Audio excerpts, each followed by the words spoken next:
I need 2 academic knowledges. I have 1, and then I already have academic theology, which is a specific one. So I need 2 more academic knowledges. Okay. You can choose practically anyone you want, really. Yeah. Academic knowledge this, academic knowledge that. You can even take, for example, I don't know, academic knowledge Nordland. You just know a lot about history and customs of Nordland province. I could just take it, or I have to learn it though, right? In your case, I think you can take it because you're a Nordlander. Nordland. Yeah. Okay. That should make things a bit easier for you. But other academic knowledges are, of course, you need a book or books rather, Yeah. or someone to. It'll take a couple of sessions. Yeah, or someone to learn them from. Yeah. But that's absolutely doable. Okay, guys, we are all here for today. Who's making notes? I think this is my last time making notes. Okay, and then it's 30 points for you. Sure thing. So, last time you've entered Altdorf, and unfortunately things didn't turn out so well. Karl has been kidnapped by Jan, who turned out to be a cultist. Shocking! I know, right? No one suspected that. You are trying to find him because of your undying love for the little lad.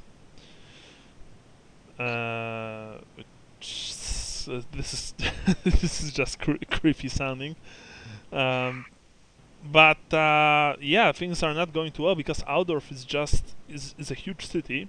It's filled with refugees from the north. There are food shortages, there are riots, and naturally there's this there's this mad haze, which overtook a lot of people.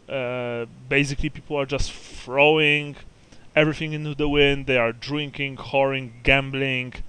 They're preparing for the end of times, and they don't care what will happen the next day. So you're on this very huge powder keg capital of the empire, and somewhere here is Sigmar Reborn, Karl, and of course there are his captors, Jan and his men. Last time you've managed to discover Estelman's cache, which I believe it's in the handouts, I think. There was something, yeah. Estelman's names. Yes. These are the names of Estelman's clients. If you remember, Estelman before Dieter killed him, revealed to you that a man named Ansel visited his shop and demanded from Estelman to give him the names. Yeah, and if I recall correctly, we've also gave those names to Leopold Fowlerbrand. Oh no, I don't think you did. Not yet, at least. I don't think yet. No, not yet, sorry. So in other words, now we know what we're supposed to do today. Yes, of course. Well, I mean, it would be natural since he is from Altdorf. And so he's kind of your kind of good source of info for you. Currently, it's the next day, early morning. You've just woken up in Leopold's small, dingy apartment right next to the river. Are we gonna do a XP? He did. Oh, you mean spend XP? Spending. Oh yeah, sorry, forgot about that. Of course, Brian. Yeah. What do you want to buy? I want to get academic knowledge Nordland. Okay. Can I do a meditation? Yeah, sure, no problem. Okay. And you after all had plenty of time. You had plenty of time to learn to meditate in the bottom of that pit. Oh yeah. Yeah.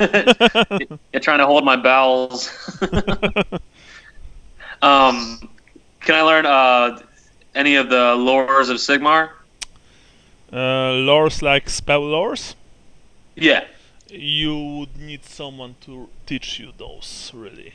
Because Okay. those So work I'll like hold off on those. yeah, those work like prayers. You need to know the incantations, the correct way to deliver the prayer, stuff like that. It's not hard, but you still need someone to teach them to you. Okay. Andrew, what about you? No, I mean, like I said, he's still Okay, it's, yeah. it's he's not exactly in a position to be learning anything. Yeah, sure. Completely understandable. And after that, we have Sean. Yeah, I'm totally not sure what I was gonna do next, so I'll just hold off for right now. And if I think of something later, I'll pick it up. But right now, I would only be able to buy one thing.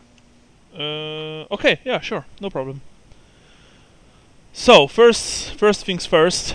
Andy, roll toughness test, I believe. I'm just going to see the penalties. -20 toughness, please. I hit roll. Hold on. Yeah, not even close. You have -25% to all stats. Okay. Yeah, and I'm going to roll for Vincent. By the way, I've told Jason that, just to prepare. Not be shocked if his character dies. Yeah.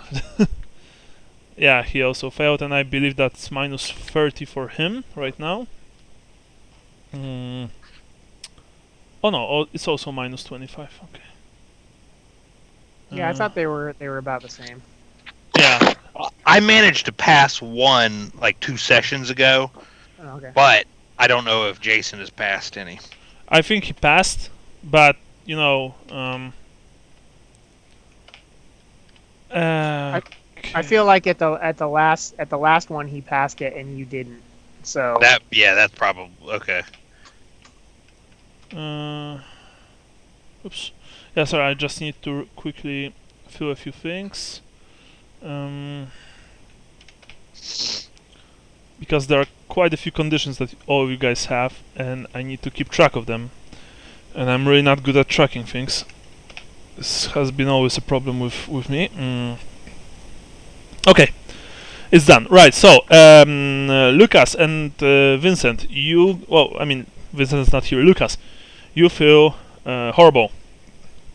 You can get out of bed, but you've awoken before the rest of the guys when it was still dark outside, and it took you almost half an hour to just be able to, to stand to sit on the floor that you've been lying on, because if you remember, there was only a single cut here, and of course, since this is Leopold's house, he sleeps in it. You guys sleep on hard wooden floor under your blankets. When the rest of you wake up, you see that Lucas and Vincent look really, really, really unwell. So that's that. I look at shit. What's your name? Dieter. Dieter. Yeah. Okay. I look at Dieter, and then I look at Vincent and Lucas, and I just kind of a grim look on my face. Perhaps we need to get them to that apothecary or some kind of wizard. Well, we have some kind of wizard here, says Leopold, and looks at you with this, look of what the fuck. Yeah, I'm not that kind of wizard. Oh, yeah, you're the kind of wizard who shits himself. Out of character, they've been seen though, is the thing, right? What? Like, they've been seen, and like everyone that sees them says there's nothing they could do. Like, this is too. Yeah. No, we're not. I mean, the only people that have seen us have been people that have been on the crusade. Yeah. Yeah. And okay. Yeah, and everyone there, looked pretty bad, honestly.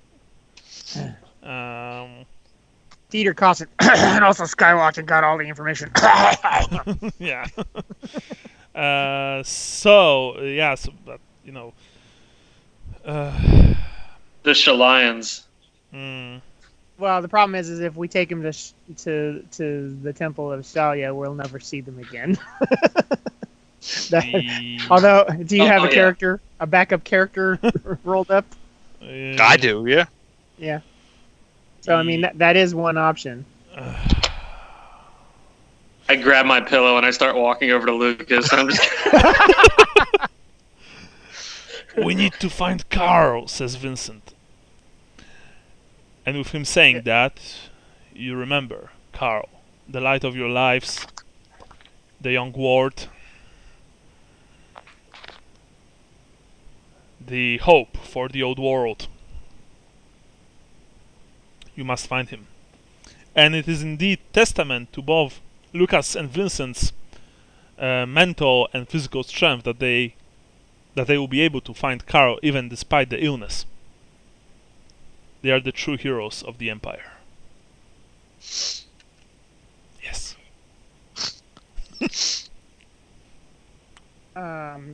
Well, I thought I shared with everybody the names from the thing, but if I didn't share, I don't think you did. You just took it, but you didn't read it out loud.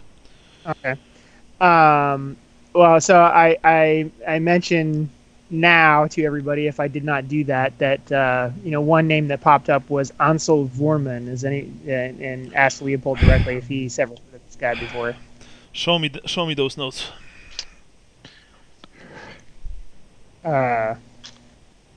Okay, I pull out I pull out my book. I mean, show me the thing that you took from Estelman's cache yesterday.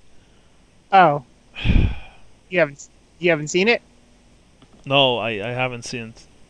Oh, well, so I wrote down the list of names and I show it to him.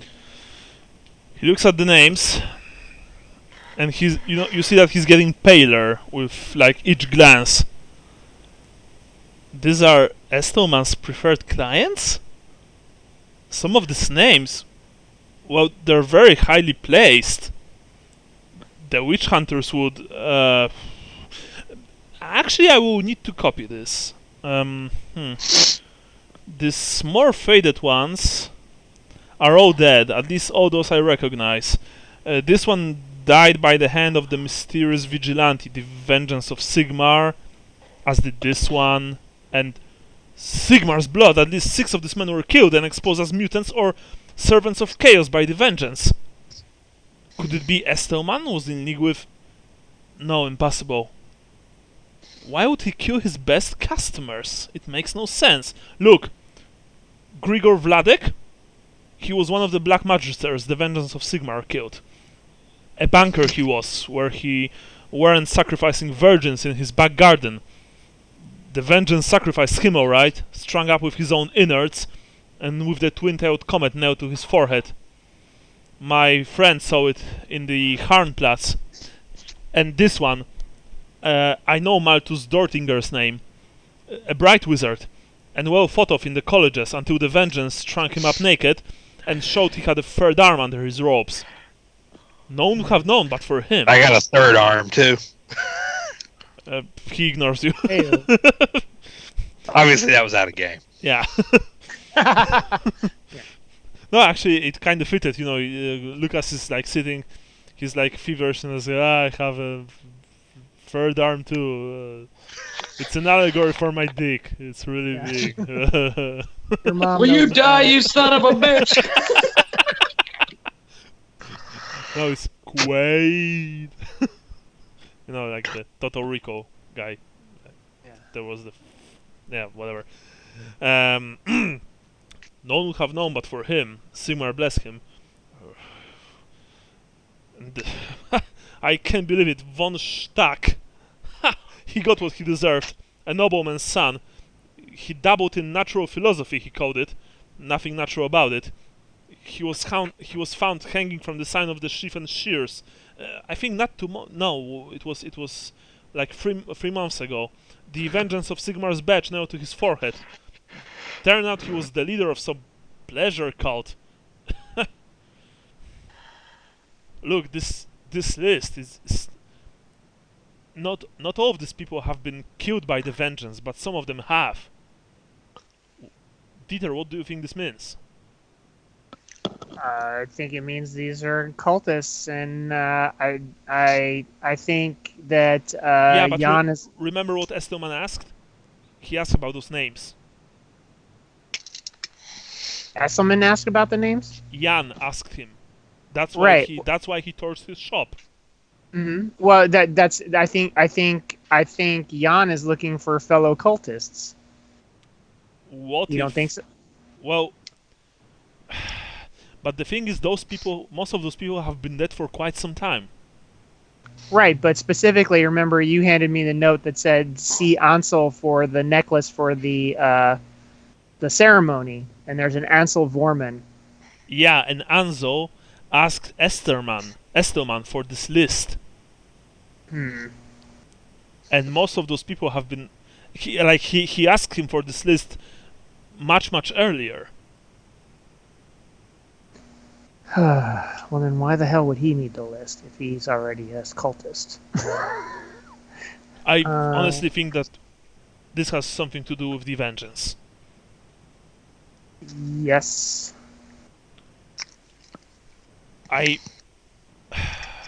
Lucas, Vrentar, what do you think? I think we need to kill some bastards. Yeah, that's the spirit, right? Here, have this leather jerky. Like, yeah, it's something. Just don't come close to me, please. Thank you. Well, I think we need to find maybe Ansel Vorman is the vengeance. Who knows? But he's the only lead we have off of this list, unless you think there's a name on here that we need to see that's more prominent. But we have the name Ansel. We have the name Ansel Vorman here. He did ask for the list, so he's a direct connection. Finding Ansel Vorman in Altdorf is impossible because there are probably a few. Well, maybe not a few hundred Ansel Vormans, but I hazard a guess that there will be like a dozen of them, perhaps. But what if we went around openly asking about the names on this list? Surely he'll come out, wouldn't he? You want to ask openly about names of people who have been exposed as cultists. Yeah, even I can barely alive and think that's a bad idea. I'm like holding my hammer chain tightly. We are just asking for trouble. Not to mention that there are those witch hunters who have nearly gotten us yesterday.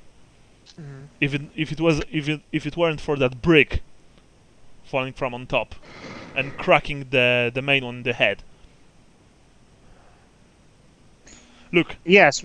Well, I think that Vengeance of Sigmar is a hero of sorts in Altdorf, at least to the common and poor, because the nobility hates him, as well as witch hunters, of course. Did anybody else's Skype go out there, or was that just me? No. Maybe it was just you. Okay. Everything is working on my part. Yeah, I didn't hear anything drop out.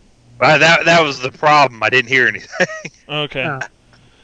Personally, I think that we need to ask about vengeance. Find something. Find the lead. Find something common. If we find vengeance, we find Ansel. If we find Ansel, we find Jan. If we find Jan, we find Karl. And that sounds reasonable. I mean, there's definitely a strong connection between the people on this list and the Vengeance of Sigmar, from what you're saying. Strong? It's insanely strong. Yeah. At least. Yeah. At least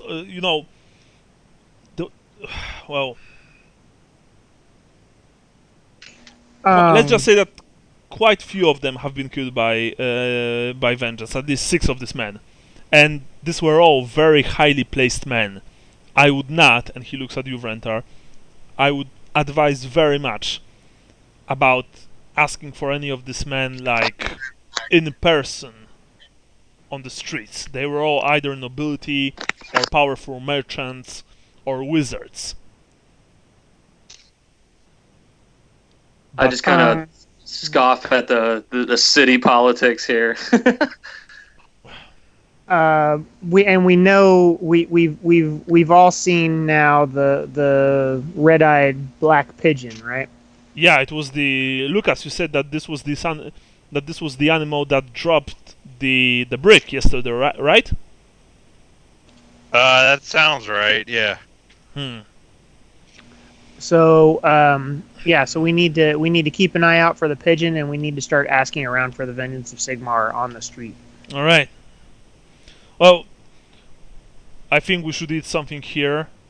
I still have like a cask of light ale right there. We can. I mean, okay, we'll drink water. Vincent and Lucas, you can drink ale. No offense, but Speaking of ale, I gotta run to the restroom. I'm gonna be right back. okay. Sorry.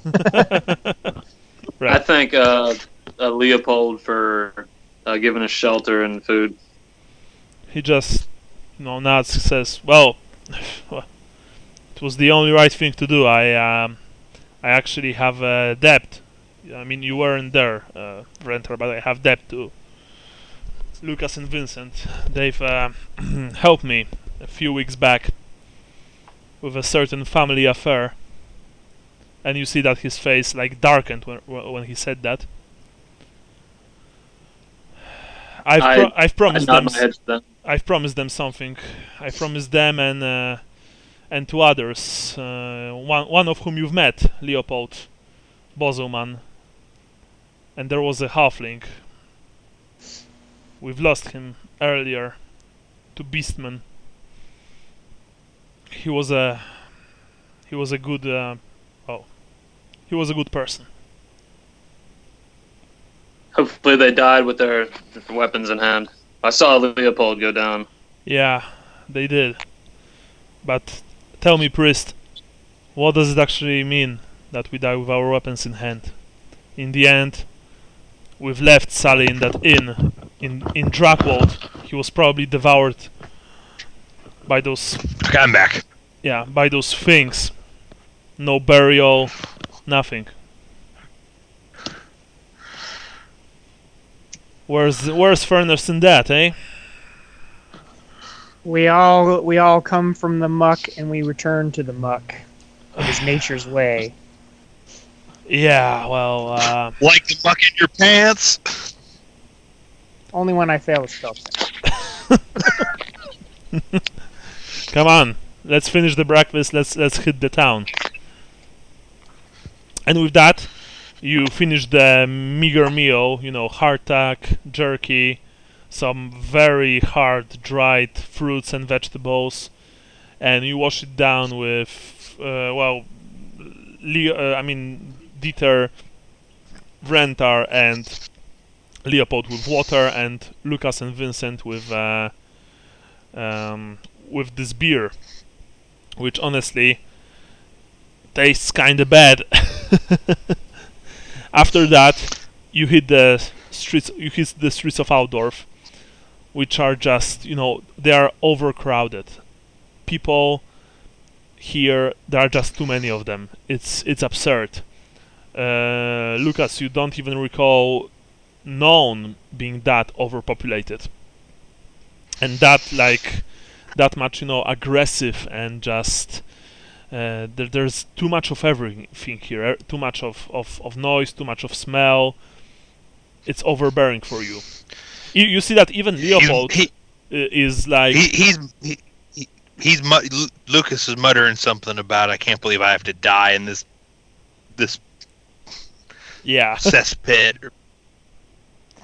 Yeah, you see that even Leopold Foulbrand looks like he's quite uneasy, because probably he didn't expect it like something like that, happening to Altdorf, the capital of the empire. That said, there's at least by the way, I believe that he told you about not splitting up here because of the colleges of magic. Simply put, the streets of Altdorf change. Yeah, he told us that last time. Yeah, and he told you that if you are new here and you don't have a guide, you can very easily get lost here. So you need to stick together. there's also, I mean, there are a couple of landmarks. For example, like the towers of the Emperor's Palace and the main dome of the Great Cathedral of Sigmar can be seen from almost anywhere in the city. But but like Altdorf, for those people who didn't like grow up here, it's like a maze. It's like a gigantic, overpopulated maze, and you're hitting the streets. So, you guys want to learn about vengeance? If so, then please roll me gossip tests. They are very easy, because I assume that you are asking like normal people, not nobility or merchants. That's where we're asking the scum of the Brian, you've passed, by the way. Who else rolls? I'm getting ready to roll. Nice. Oh, Vincent is not asking, by the way. Yeah, Lucas isn't either, because honestly, at this point, he recognizes he's probably just as likely to misunderstand whatever he's told anyway. Sorry, I just lost my character sheet here. Hold on. Getting it back. Yeah, Lucas, you have, by the way, you have a high fever. You can feel your stomach revolting, and you're pretty sure that you have boils under your clothes. But that's a strange thing, because you don't have boils on your hands and face. It's like the sickness doesn't want to be completely exposed.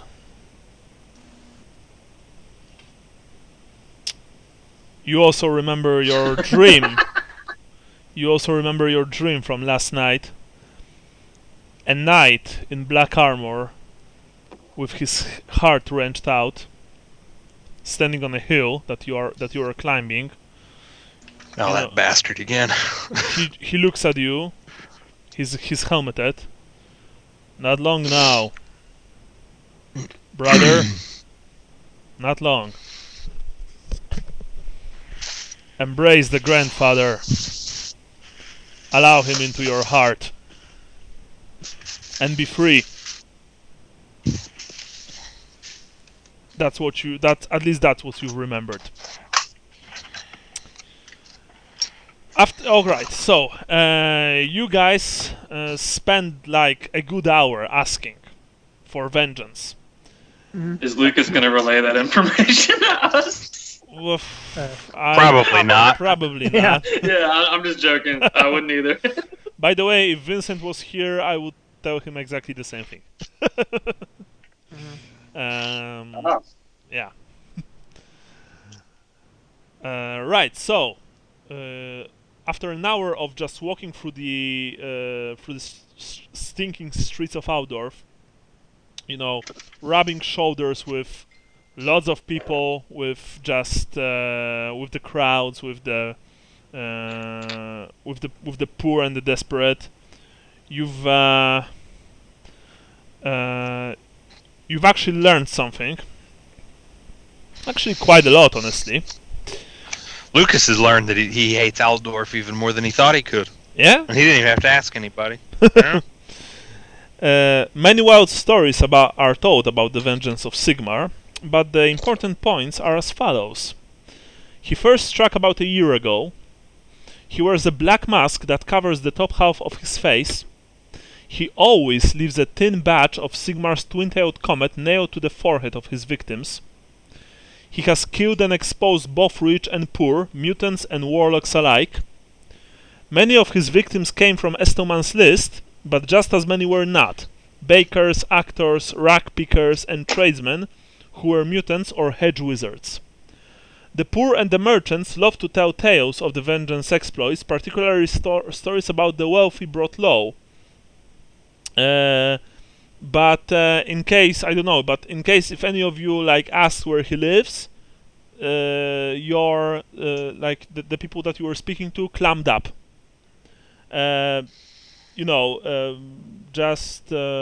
He's their hero and they don't want him found. And of course, in every story, he's tall and powerfully built, dressed all in black with a flowing cape and a broad hat. He comes and goes from the shadows.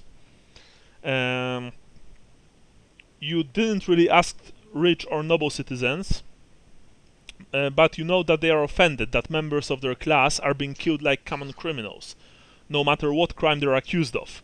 They consider the vengeance a common murderer, and they say that, guilty or no, these were men of property. They deserve to be tried before they were executed. The rule of law must stand. The rich apparently also claim that they've heard that the vengeance is a commoner who lives in a poor neighborhood. They say he is tall, thin, and slightly stooped, and snuffles like a dog on the hunt.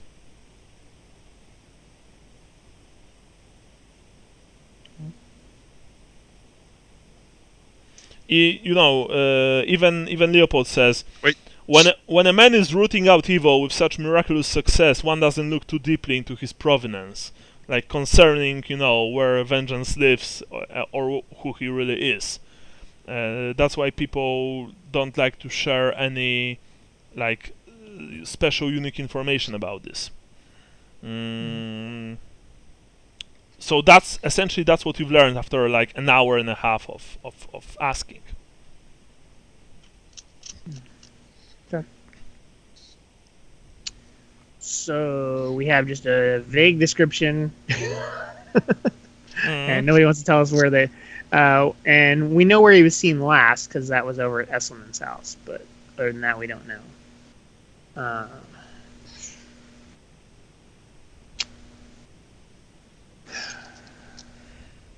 So, are we any closer? Rentar? Asks Leopold. I didn't hear the next. I didn't hear a viable clue in there, like where to go next. Lucas? Huh? Dieter? Leopold asks, resigned. Well, okay. Well, so all we know is where he was last night, that he wears a cape and a broad hat, maybe he's tall and thin and stooped, maybe he's not. Snuffles like a dog, apparently. Oh, yeah, snuffles like a dog. Yeah, actually, I was going to ask, is that snuff... Do you mean snuffles like what you do when you have a cold, or... is that a word I'm unfamiliar with? Yeah, something like that. Okay, yeah, like that. Yeah. Exactly. Well, Okay, cool. The one thing that stands out to me, and maybe it's time. Maybe it's too late to do that. I was thinking maybe do a Winds of Magic feel. I feel like if he's got the, maybe he can turn into animal forms like some people I know. This vengeance of Sigmar. Like you can? Yes. Yeah, we witnessed that, right? Or did we not see it? No, you totally saw it. You saw. Dieter can turn into animals. Well, into a crow or a raven. That's all you've seen so far. Yeah, and then run like a little bitch. Yeah. Just kidding, of course, Shandon. Sorry. No, it's okay. No, he's not. He's not kidding at all. No, I'm not. Yeah, thank you. Fuck you. No, just well, there are lots of tales about vengeance and his exploits. Naturally, many people consider him to be almost a supernatural being, a spirit of vengeance, of Sigmar's will made manifest. That said, many other stories paint him just as a very skillful vigilante. That said, he has, remember one very important thing. Every single person that this man killed was a warlock, a hedge wizard, or a mutant. He never killed an innocent person. They always had the taint of the ruinous powers upon them. That's why people love him. At least the common people. Right, he doesn't get it wrong. Yeah, and that's something that, even the most skillful of witch hunters is it's impossible for them to attain this level of of efficiency. Yeah, I feel like this guy is some kind of magician. There's something about him that seems to me like he can tell what's going on with people. Or Mm-hmm. he's just smart enough once he realizes they're not to not put his badge on him and dump him in a river so nobody ever connects him with him. Well, I'm sure that's how you would handle it. Just saying.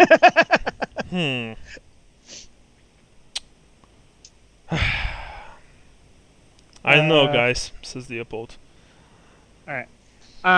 Okay. Well, I want to try to like look around and see if I can see this dumb pigeon again. You don't even need to roll. All of you, if you look around, you see the black pigeon following you. Okay. Can I roll the whatever the magic sense? Yes, you can roll. All right. I think the last time I tried it, I failed it. Magical sense. Zoinks.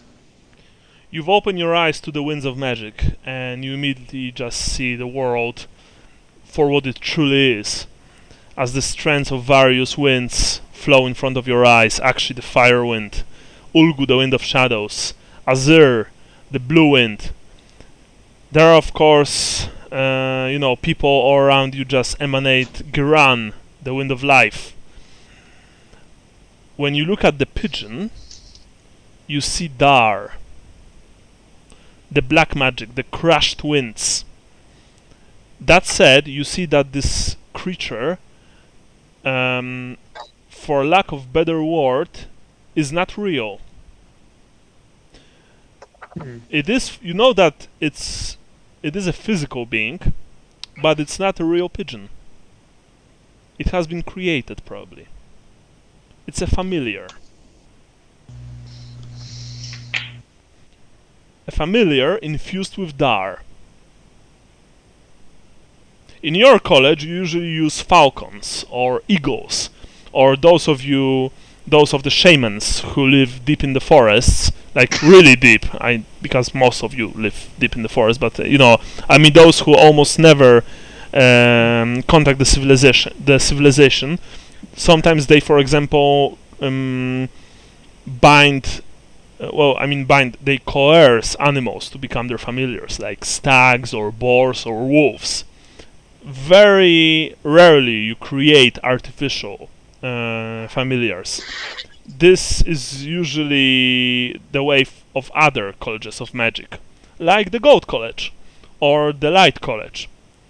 But naturally, since you've been trained as a sort of a wizard hunter of your college, according to the universal laws binding the colleges of magic forged down by great Teclis himself more than 200 years ago, you do know that there is a way to create familiars with Dar, but of course only necromancers, demonologists, warlocks, or corrupted hedge wizards do this sort of thing. And it's very hard to actually do. It takes a great amount of skill and determination to do something like that. So that's what you know. Or maybe somebody, maybe somebody that's trying to root out the competition and look like a hero doing so.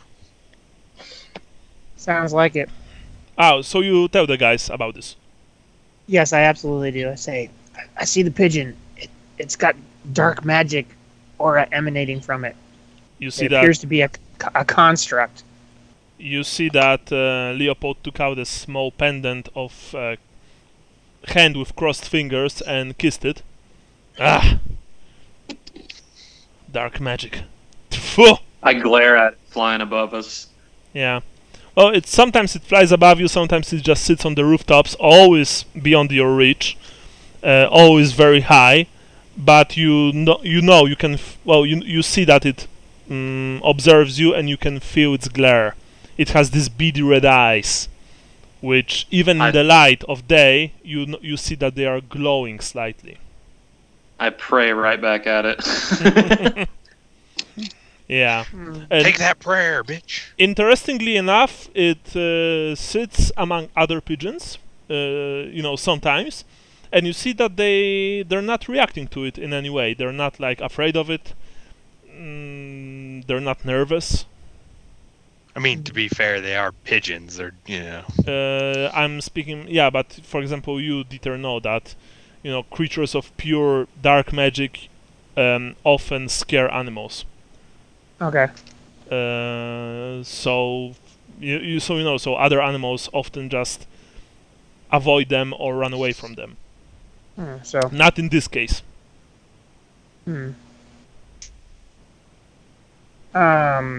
Do I think that I would be able to cast the master's voice on a familiar, or is that something that I feel like only works on regular animals, not... How does this work? That's a good question. Well, the description that I wrote down is just that I can command an animal within 24 yards. But let me try to find the actual spell. In that case, roll for your... I guess that you have common knowledge magic, probably, something like that. Probably, but let me... Or if not, then just roll for intelligence. Yeah, I have arcane knowledge magic. Roll for this, in that case. Alright, looks like... Maybe I shouldn't have expanded this out to... I also can't read... Oh, that's necromancy, so I don't want to do that. You have necromancy? Apparently. I don't think you have necromancy as a master vigilant. You can have knowledge necromancy, which, yes. That's what I mean. I have arcane knowledge necromancy. Yeah, that's what I meant. I don't have necromancy. I have arcane knowledge necromancy. Okay, yeah. So that is what a necromancer would say. Yeah. Why? Okay, this is weird. What? You've failed I'm by curious. one. Yeah, well, no, I'm curious because I don't understand why, unless something funky happened, because on my paper sheet I have a 64. So let me look at my... If you have 64 in your sheet, then you've passed. Right, well, let me just double check that, because I don't understand what's going on here. By the way, you've passed. That's, as a Master Vigilant, that's something that you know. As a Master Vigilant of the Amber College. It wouldn't work. It's not an animal. Not really. It has the shape of an animal, but it's artificial. From what you saw with your witch's sight, with your arcane sight, you're 100% sure that this is not animal. Okay. Yeah. Let me just do some math here. I may have added it wrong on my sheet. Okay. So anyway, that's I've told you guys what you've learned when it comes to the vengeance. You've stopped at the corner, at the street's corner, somewhere in the southern part of Altdorf, not far from the cathedral. You've mainly stopped because Lucas and Vincent had to stop and just catch their breaths. They are shaking. They are visibly pale and sick. Leopold is like, well, I don't know, guys. We've learned a lot. We don't have anything solid. What do you think? Of all those things that we've learned, what can we investigate? We know where he was last night. Where? Well, he was over at Esselman's. The only problem is that we were also there, and the witch hunters know we were there. No, he wasn't there last night. You've mistaken. From what you've told me, Ansel was there last year. Oh, you're saying? Oh, sorry. Yeah, I thought we were talking about the Vengeance of Sigmar. Yeah, and get this. The Vengeance has been operating for a year. Ansel returned a year ago, asked for the names. then those people begin to die. It's not a coincidence. Ansel is vengeance. I'm pretty sure that he is. But then he knows Jan, so Jan knows. Is Jan searching for vengeance of Sigmar?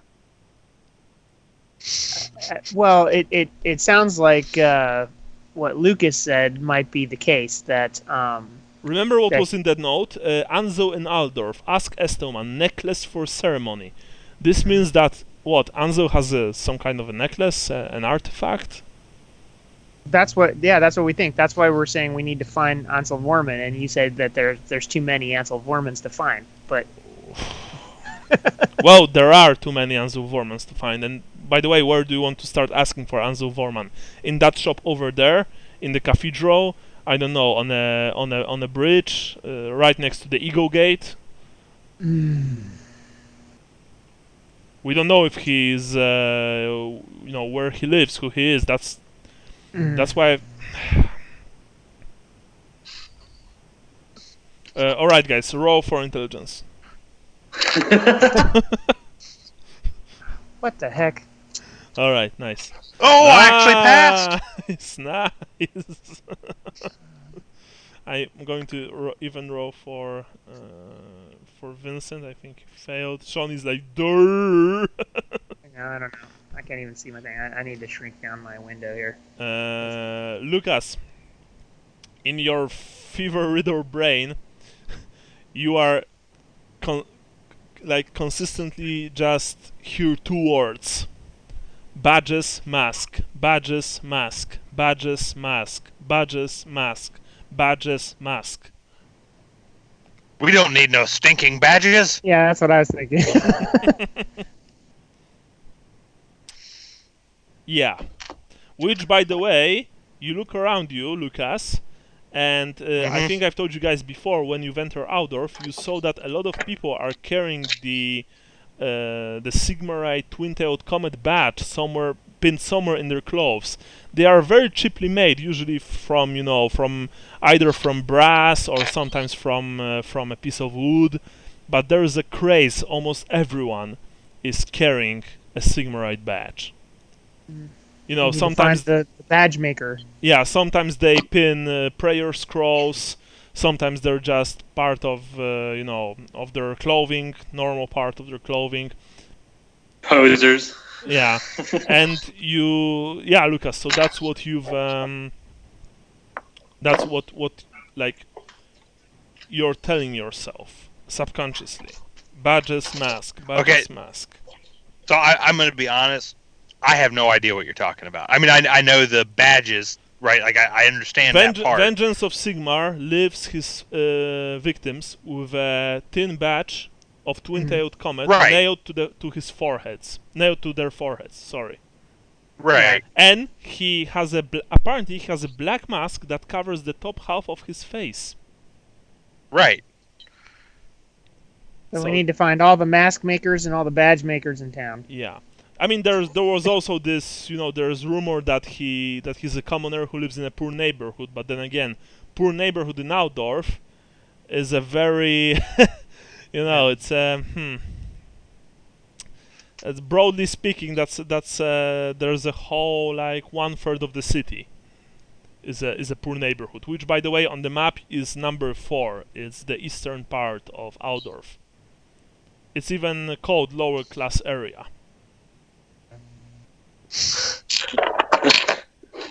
Yeah. So, and by the way, I'm just saying this to Lucas because he wrote the best of you all. But those who passed, and by that I mean Vrentar, you also caught these clues, so to speak.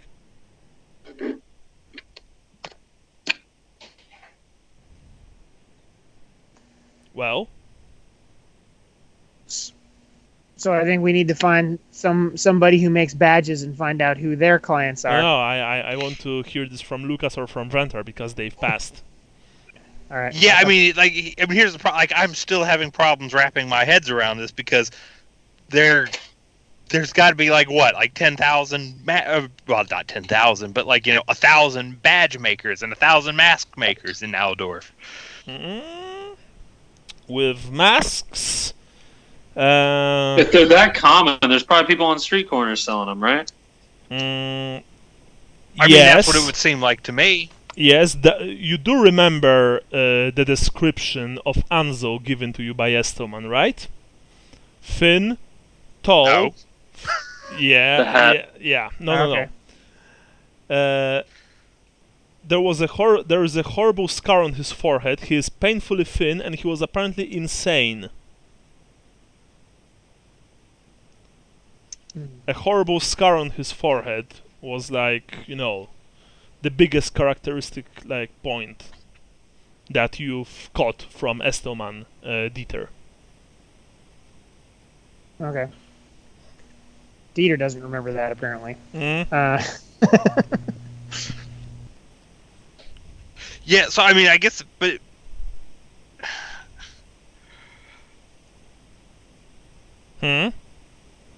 I guess I just still don't understand, as a person outside of the game, The connection. Yeah, because okay, well, we got a guy who wears a mask and a guy who pins badges on. I mean, again, as you just said, if they're so common, there's probably people on every street corner selling them. I mean, well, so okay, we might as well just go ask for whatever the dude's name is, because there's probably less of those than there are scarred people who buy badges.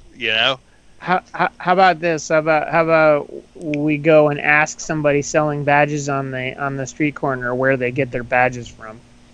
Leopold says, well, if we are going to if we try to ask enough badge sellers, I guess that it will take us, and you see that he begins to count on his fingers, 4 to 5 hours.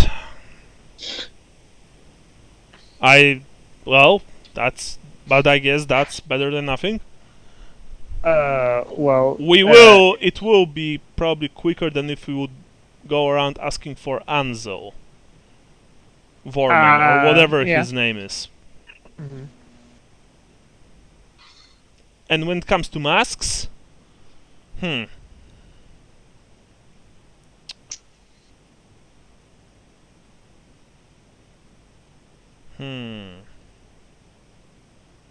Well, remember one thing, guys. Masks are normally not used by the poor and the commoners.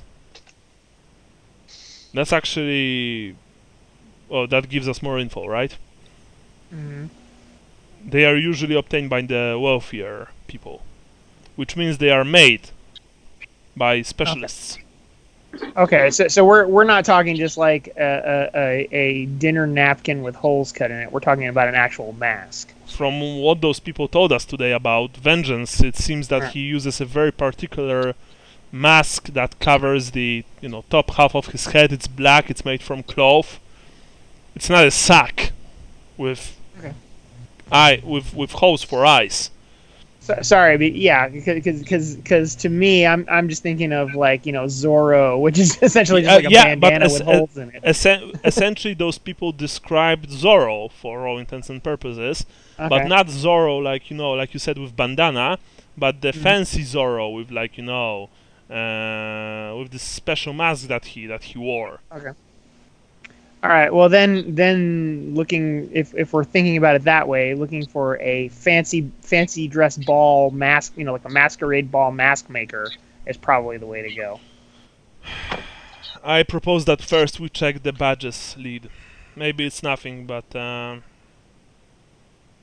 okay. Maybe it will, give us something. But that's just my idea. What do you guys think? Well, I mean, I can tell you. Out of game, or not out of game. In game, Lucas would. I mean, obviously, if everybody wants to do it, he's going to go along because he's sick and doesn't really care too much, and he just wants to kill somebody. Because he hasn't. As a side note, he literally has not let go of the grip of the handle of the sword the entire time. Okay. Because he wants to kill whoever took Karl, but his first thought would be that if it was this easy to figure it out, like if all we had to do was go ask a bunch of mask makers, like you would think that the nobles that are out for this guy's blood so bad, would have put those. I mean, like if it was that easy, like it seems like we wouldn't be the first ones thinking of it. Yes. Maybe they all failed their intelligence rolls. And no, because you have essentially, you probably have the guy's exact description: tall, thin, and with a scar, something that the nobles do not have. You also have a probable name of the man: Ansel Vorman. At least, you may think so. That's still very vague, but it's more than just a guy in a mask with who pins badges to people.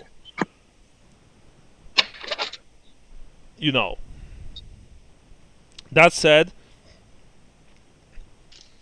it's just what you've learned so far. I don't know if you guys want to follow this course of action.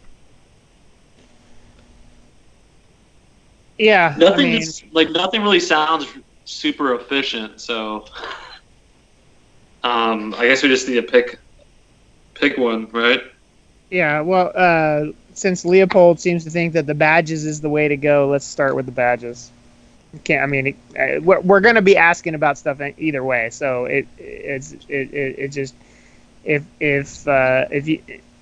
I'll vote for badges first. Okay. Okay. I will too, just to... In that case, you need to make me gossip tests. Just one each? No, I'm not going to tell you how much. Roll until I'll tell you. Vincent is not making I think this is another one where Lucas is probably gonna not bother. Leopold failed. Oh no, actually he passed. All right. By the way, a very successful test will help. All right, continue rolling, guys. You want to re-roll, Brian? Yeah, I'll use a luck. Okay. I have 2 left. Nice. Continue rolling, guys. Nope. Renter passed. All right. It took you 5 hours. And what you did was, funnily enough, asking almost every batch seller in the city if they sold badges to someone answering Ansel's description. It was incredibly weary work, but after 5 hours, it gave you results. That said, you did, of course, I presume, you use the description of Ansel: tall, thin, with a horrible scar on his forehead. Mm-hmm. A batch seller in the Kaiserplatz said, "A scar on his forehead, you say? You don't mean Brother Axel?" said old Duffer. "Thin as a reed and not at all well. Buys them by the handful. Gifts for children who come to the temple," he says. "Get them young, eh? I'm a talist myself." Now, one of you, or all of you actually, roll me a +20 gossip test. Alright, just... okay. No. Right. Vrentar, Lucas, you were unsuccessful. Lucas, because you were sick. Vrentar, because you're a redneck from the coast. Yeah. That said, Dieter and Leopold asked about, by the way, Brother Axel, A-X-E-L, like Axel Foley from the Beverly Hills Cop. Achwell, yeah. You've spoken to a few people, and you've learned from a man tending a small shrine to Sigmar near the Kaiserplatz. "Oh, Brother Axel works in the Temple of Sigmar. The big one, just down the street. A lay brother or something. Lives west of here, I think. Leastways, he always walks to the temple from over yonder and walks back at the end of the day.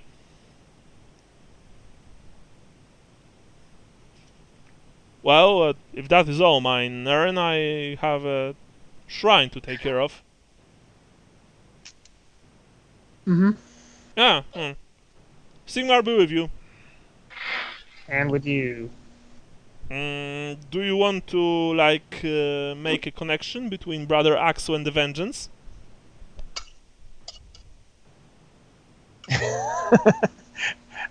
Yes, I want to. All right. Well, you were, walking away when you felt like, what the hell? I can ask. And you've asked about, connection between Axel and the Vengeance. The man laughed. Oh, Axel, the Vengeance? Not likely. He's a bit frail. Snap like a twig in a stiff wind, he would. That was a good one. Thank you for making me laugh, sir. Have a good day. And with that, he returned to tending the small shrine near the Kaiserplatz.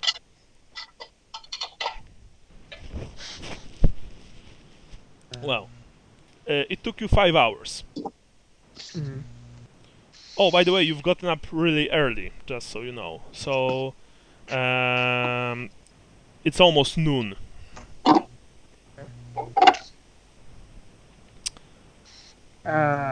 What do you guys think? Should we stake out the temple, or should I think if we know that he goes to the temple, I think we should look for him.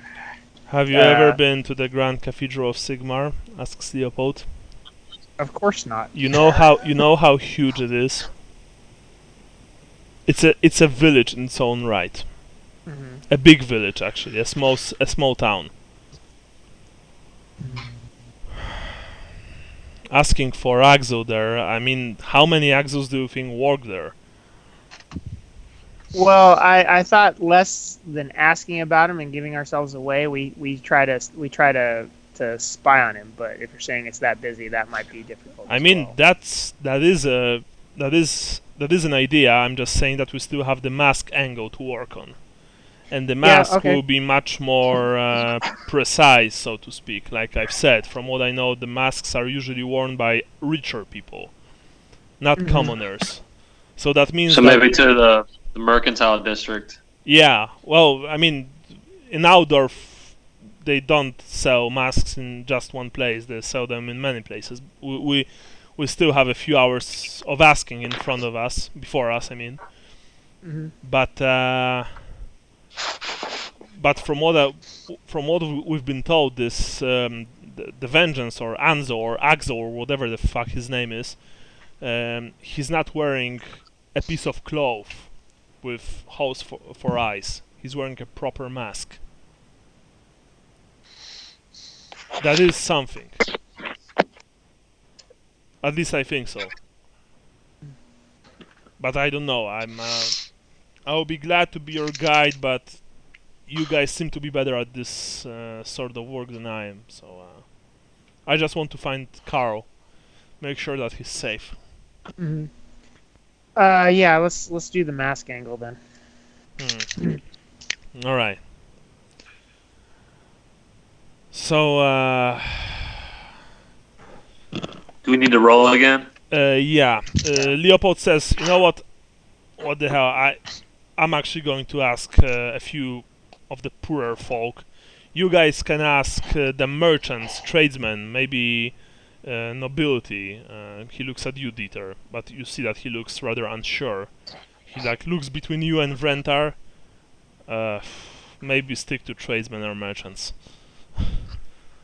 Yeah. Yeah. I think asking nobility is not going to work for me. Lucas, you can also ask some poorer folk if you wish. You look like I am a priest of Sigmar, though. You are Vrentar, but I'm disheveled, but I'm still a holy man. Yeah. Well, up to you. Just don't be surprised if you get ignored. I guess I'll ask the merchants. Yeah, All right. I think we'll stick with merchants that may not be too big for their britches yet. Yeah. Right, Brian passed. I did not. Sean didn't. Leopold. Lucas isn't gonna pass. shit. So I'm not even gonna bother. All right. It's not worth it. Sorry. Again, you've asked for a good couple of minutes, maybe even a solid hour. Leopold was unsuccessful with him asking the poorer folk. He told you that they essentially, they were like, masks? Why would we care about stuff like that? But Vrentar, you were successful with asking tradesmen or merchants.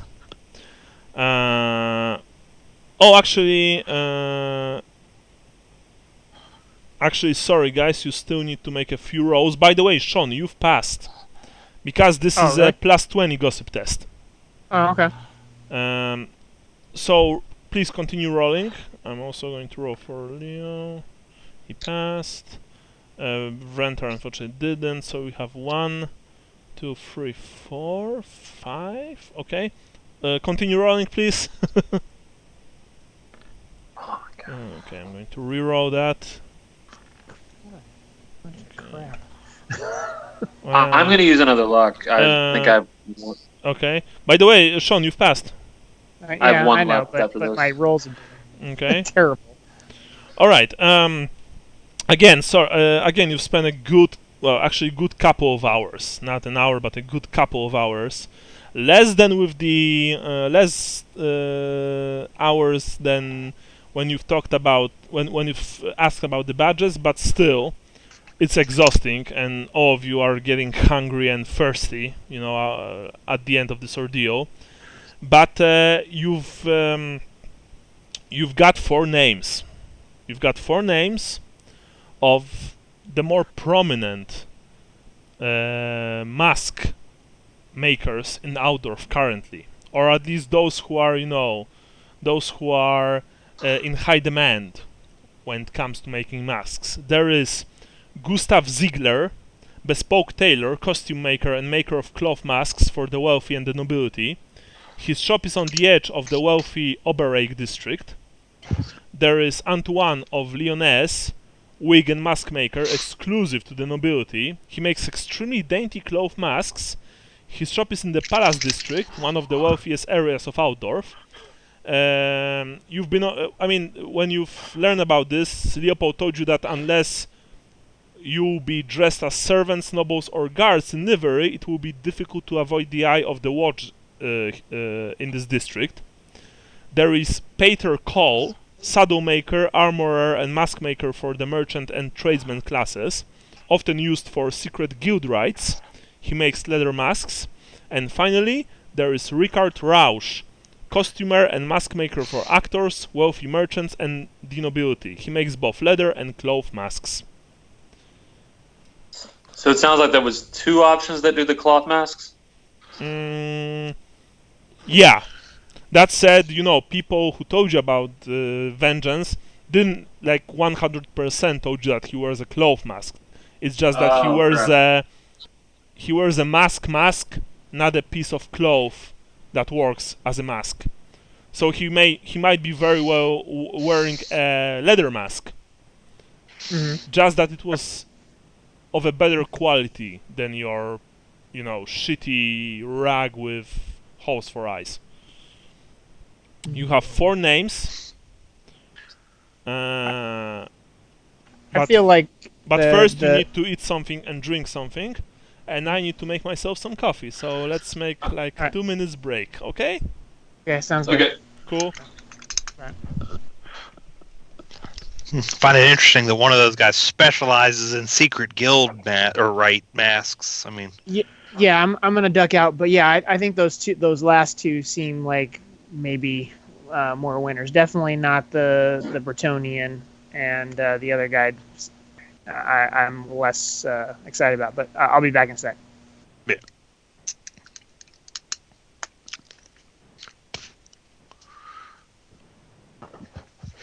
Hey, Brian, are you still there?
was trying to test and skateboard down the street at the same time.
All right, I'm back.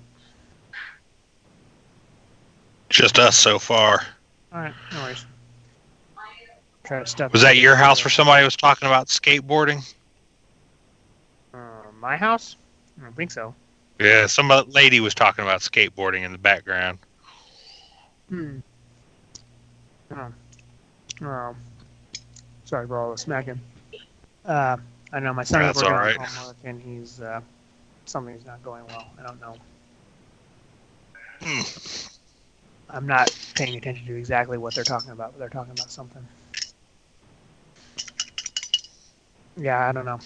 We've had a lot of angst about homework lately. Oh, well, my son is got it. He's got behavioral issues. So no, I totally know what that's like. Well, it's just funny because he gets all freaked out about it, but his grades are really good, so I'm not exactly sure disconnect is. Yeah, it's an anxiety about getting it done in his case, I bet. Yeah. I'm back. Was that your house where somebody was talking about skateboarding? Yeah, my wife was walking the dog, and some grown ass man's on a skateboard going down the middle of the road, texting on his phone, holding up traffic, and apparently he falls off the skateboard. And she said she compulsively laughed, and he saw her laughing. How can I'd you probably not do the same laugh at thing.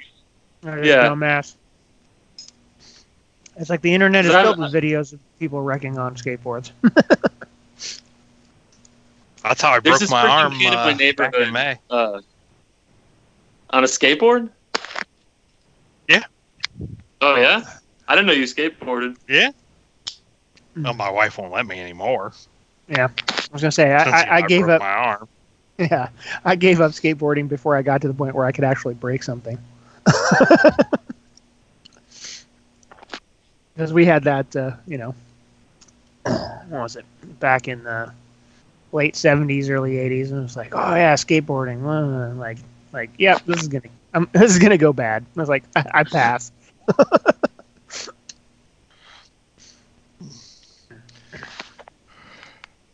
Which is surprising. I actually think the bigger reason my wife said I'm not allowed to do it anymore is because some of the other wives on the street thought it was silly.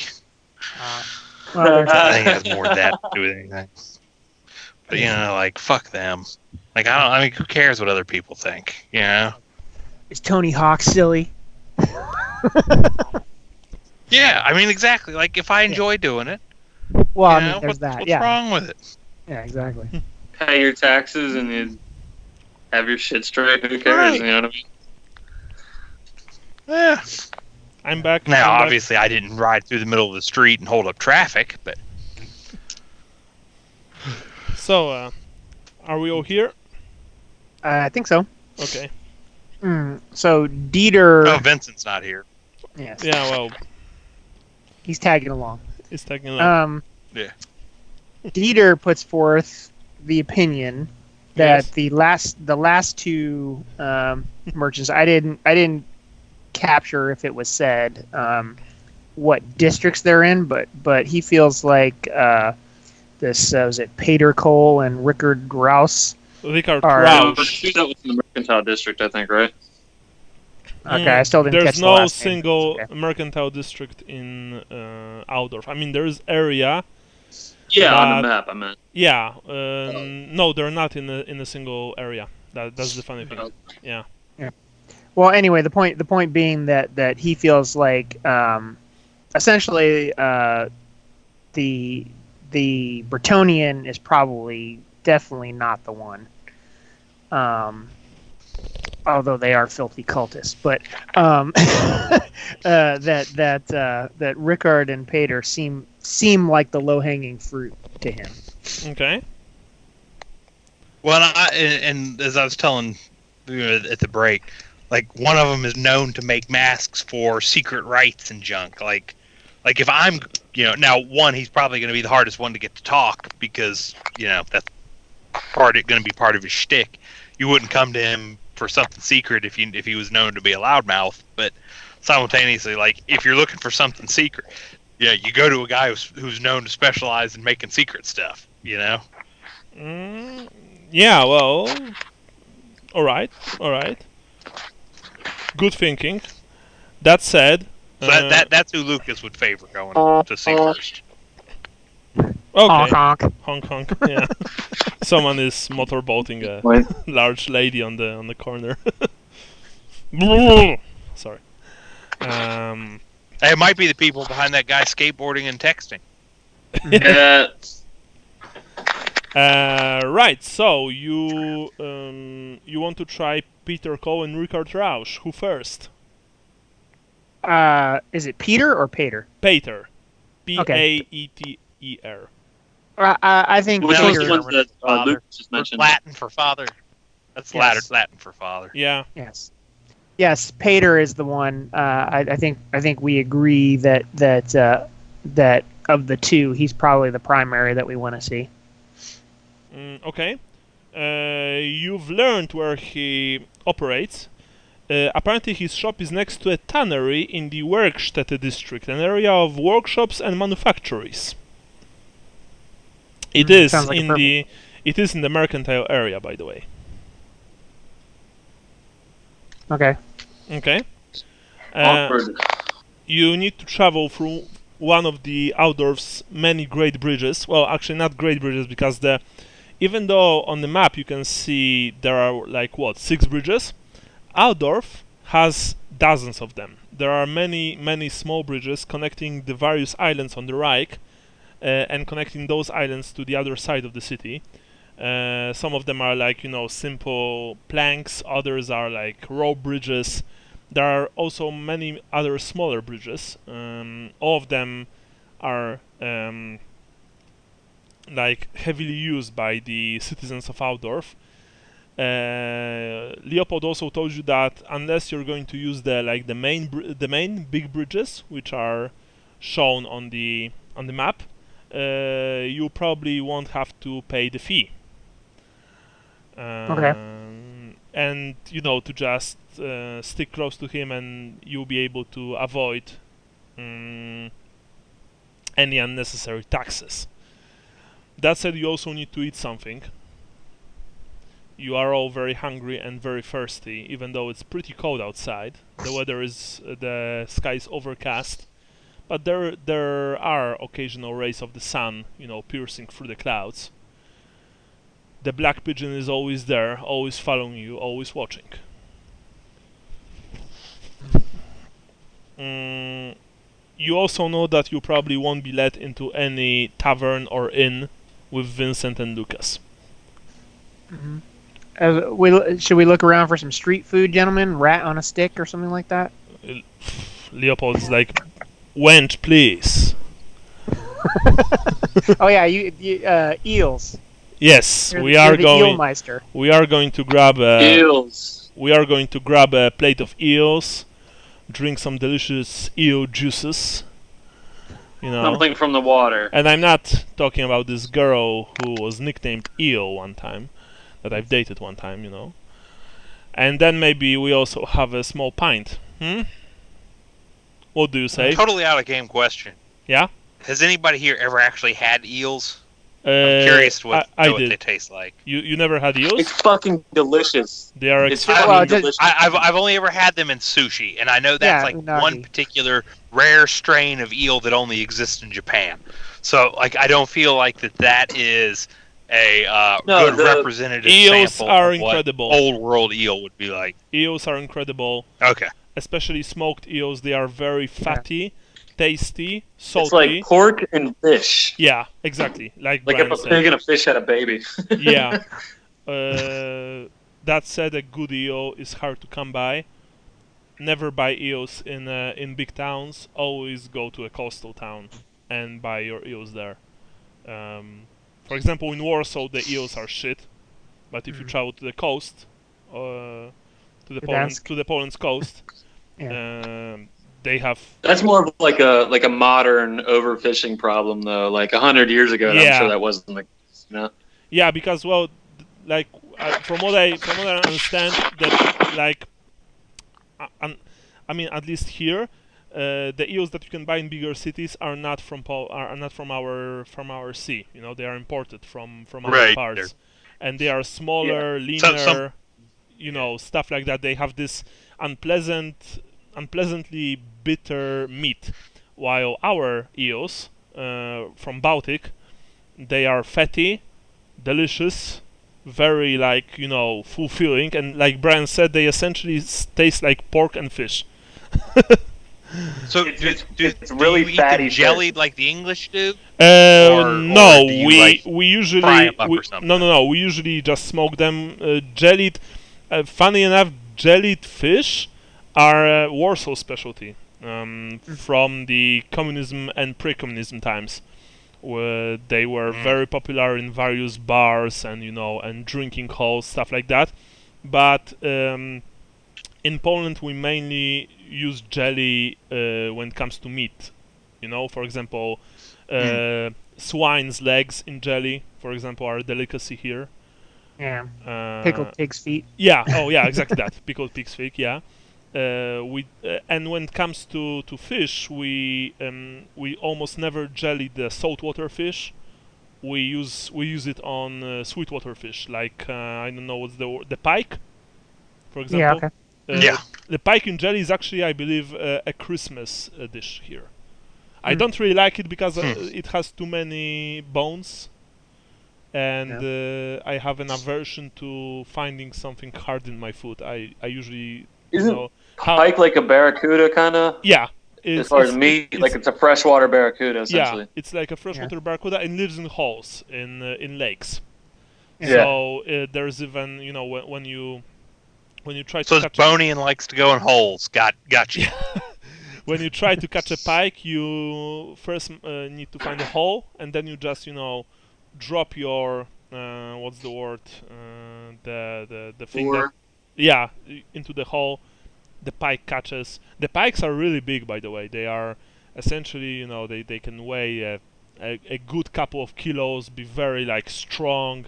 They're not small. It's like an fish. alligator gar kind of, right? Yeah, and you can lose your hand or at least your fingers to it if you're not careful. So yeah. Just so you know. Yeah. So you remember in the old Dungeon Master? Yeah. So one more quick question, because it came up in some history I was reading. Lampreys, have you ever had that? Lampreys are I believe, eels with teeth. They're like eels, but they predate eels evolutionarily. They're even older than that. Maybe they're French. It's a French thing. No. If it's French, I believe that Russians may be eating those, mainly because at the end of the 19th century and the beginning of 20th century, the Russians took a lot of French cooks to the empire before the communism, came to their borders. For example, vinaigrette. You know what a vinaigrette is, right? It's like a sauce for salad. Vinaigrette? Yeah, vinaigrette. But vinaigrette. It's pronounced vinaigrette in the U.S. Yeah, and in Russia, vinaigrette is a special kind of salad with mayo, with carrot with beets, stuff like that. It has nothing to do with like the vinaigrette sauce, and Interesting. and and it's basically an evolution of a dish that the French took with them when they came to Russia. And it even it even persisted during the communism, and was actually a delicacy in many of the cafeteria and Soviet restaurants. In Poland, it was very popular as well because we were part of the Soviet Republic. So the kitchen was like interchangeable. Even when I was little and I was traveling to the country, to like smaller cities in Poland, there was often a vinaigrette in the menu. So that's something, a little history bit from me. Yeah, I'm actually very interested in kitchen, like in cooking history myself. I read a lot of books and I watch a lot of videos about it. So I like stuff like that. This was actually there was an English king who died from eating too many lampreys. So I was just curious. I never had lampreys. I never even knew that you can eat them, honestly. From what I understood, yeah, apparently you have to soak them in their own blood for like 3 days just to make them not poisonous. Oh, but okay. Yeah. Soak them in their own blood. All right. Yummy. Yeah. Well, which, speaking of history of food, it makes you wonder, like, who came up with that idea, right? Like, how did somebody think, like, okay, when Joe ate one of these, he died from being poisoned, but let's soak it in its blood for 3 days and see if it kills us, right? Like, who figured out you could smoke tobacco and marijuana? Like how many other things did they smoke before they got to those things? Well, I guess it was like a trial and error, in many cases of it, and it was probably a fatal trial and error in many cases.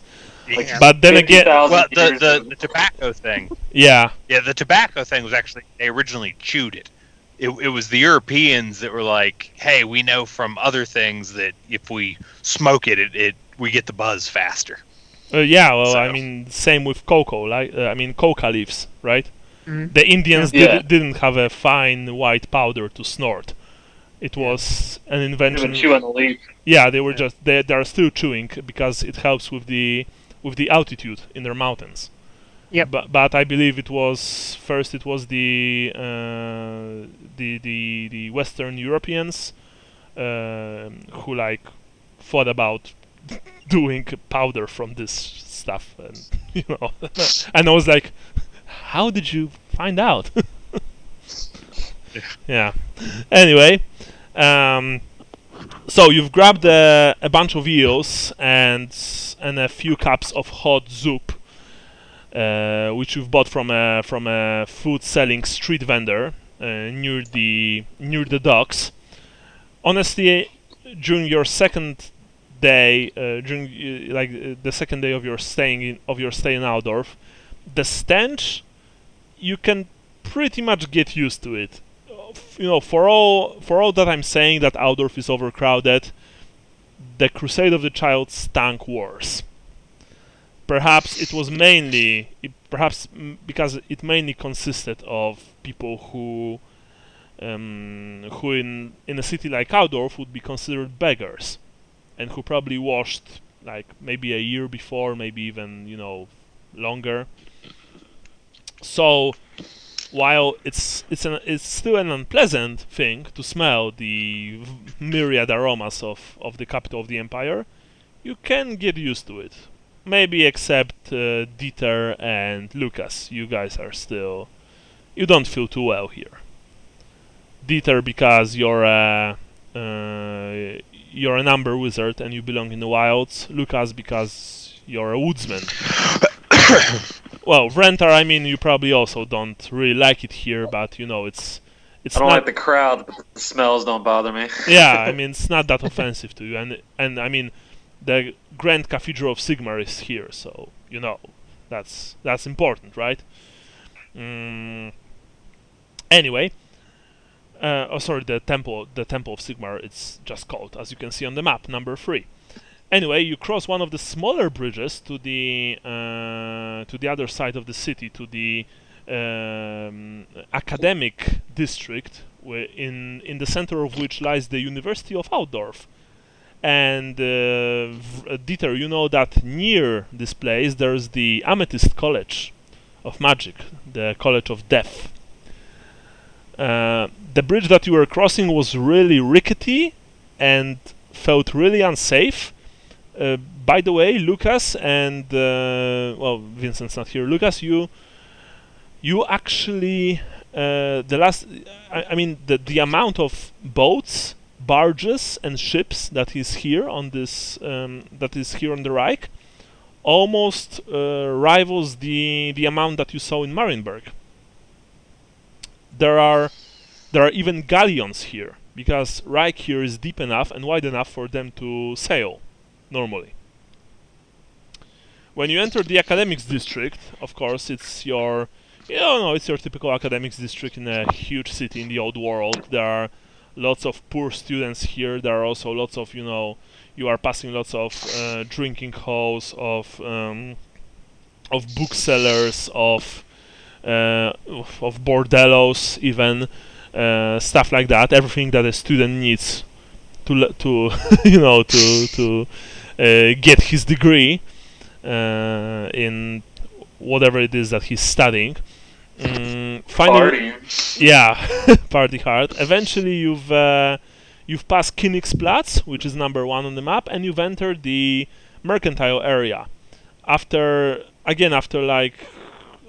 with asking for the masks, it took you almost 6 hours, but you eventually reached Peter Kohl's shop. Sorry. You see that it has no windows. There's only a sign painted on the front wall showing pictures of saddles, leather jacks, and masks. You've of course asked for the specific directions from a few people, and they've told you where you can find Mr. Kohl.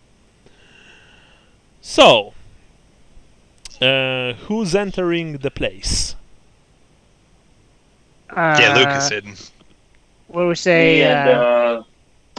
Me and Dieter probably, right? And Leopold. And bring Leopold with us, just in case we get into it. Get our foot in it.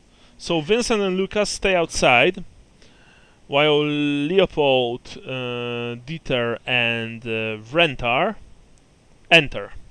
Lucas, you are leaning against the wall of a nearby.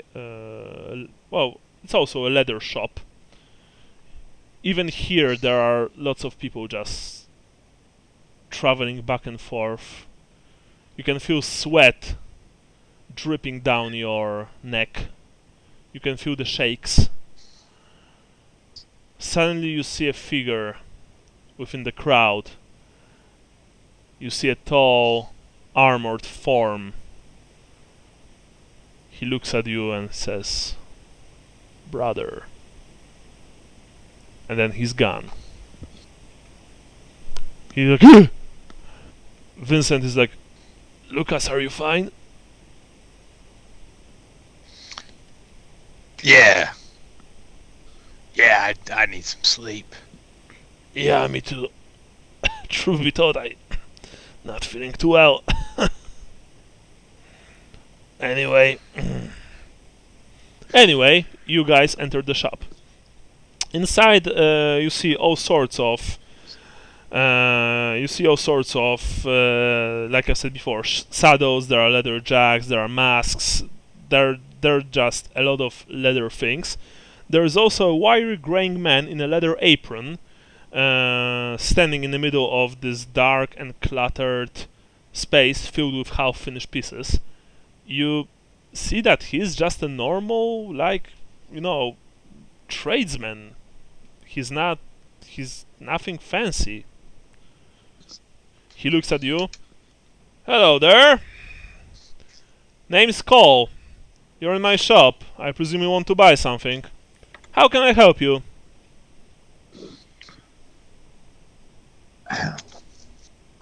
Well, I don't have don't all all day. speak of it once. I don't have all day. You there? How can I help you, sir? He asks you, renter. Heard about some masks. Masks. What kind of masks? We heard someone in the shop designs a certain type of like. Do we have any description of the mask? We're looking for one like our friend bought. And how did this friend look like? You know, I have a lot of clients, so probably... He was tall, thin, and had a big scar on his forehead. Scar on his face. I get a lot of scarred men, soldiers mostly, want something to cover up their war wounds, you know. I specialize in leather noses, eye patches, plague masks too. Was he tall? Yes. So... tall man with a scar on his forehead. I don't recall. Not in the past year, I don't think.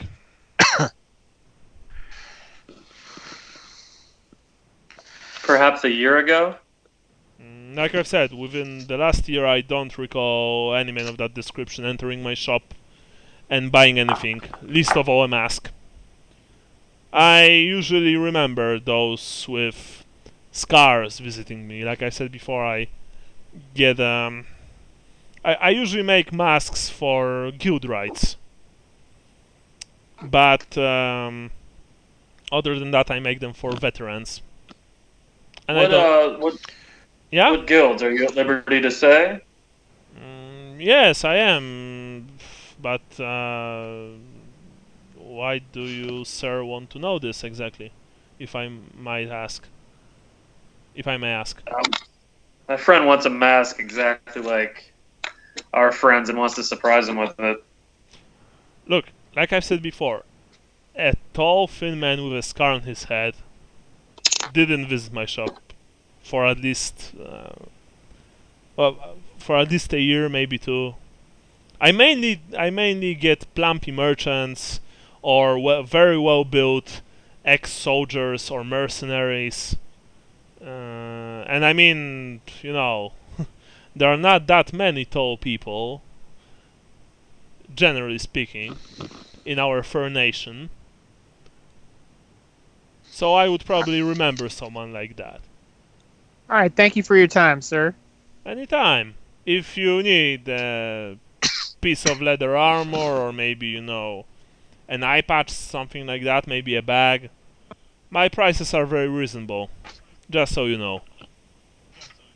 Does Vincent need a new eye patch? You don't really know.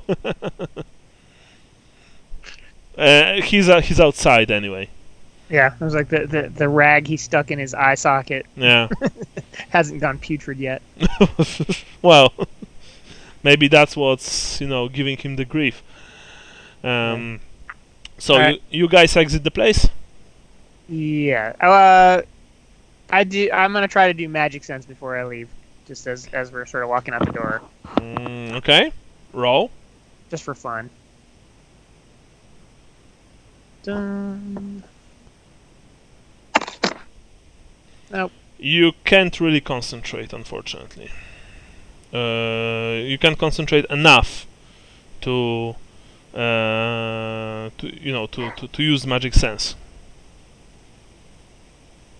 Perhaps you're just tired. I mean, you've been walking for a good few hours. Yeah, 9 hours. Yeah, something like that. You know, even with a stop to grab something to drink and eat. And by the way, you were just, you know, eating sitting on a stack of empty barrels. Even with that, you are all tired.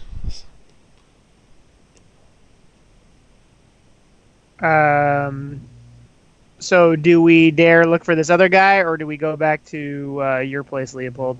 What do you think? Well, Karl needs us. He said that, and you all feel that, by the way. Yeah. Remember, guys, your only motivation is to find the child.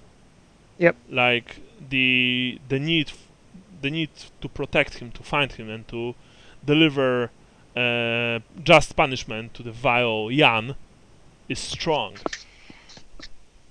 That's why Vincent and Lucas, that's what actually drives them forward, even though they are almost dead on their feet. Because minus 25% to all stats means that you are practically almost bedridden. Still, it is your duty to the child. All right. Well, then maybe we should look for this Rickard guy. Yeah, Richard Rausch. From what I remember, his shop is on Temple Street in the theater district. It's not far from here. Come on. Okay. Vincent and Lucas, you see that your friends emerge from the shop.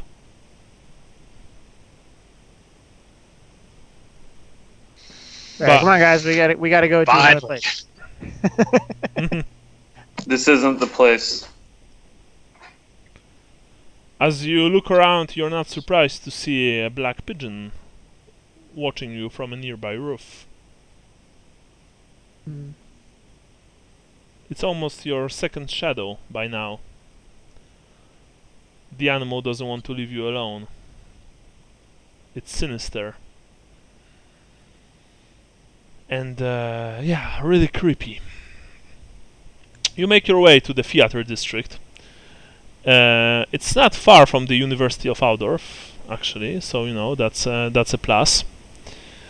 As you enter the Temple Street, you see that it's full of costumers, shoe and hose makers, drapers, theaters, coffee houses, and bordellos.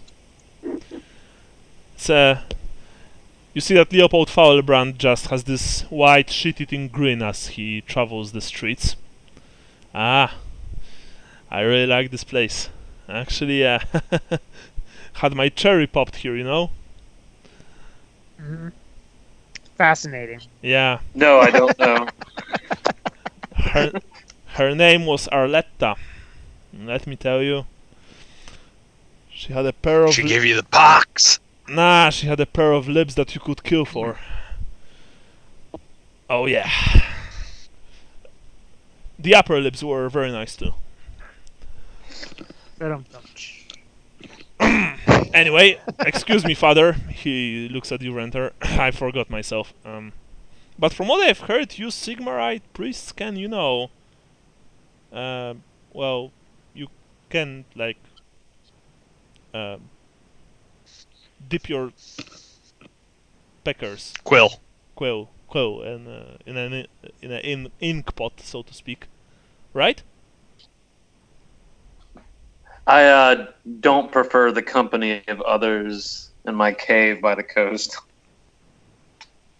Oh, right. You're not into women?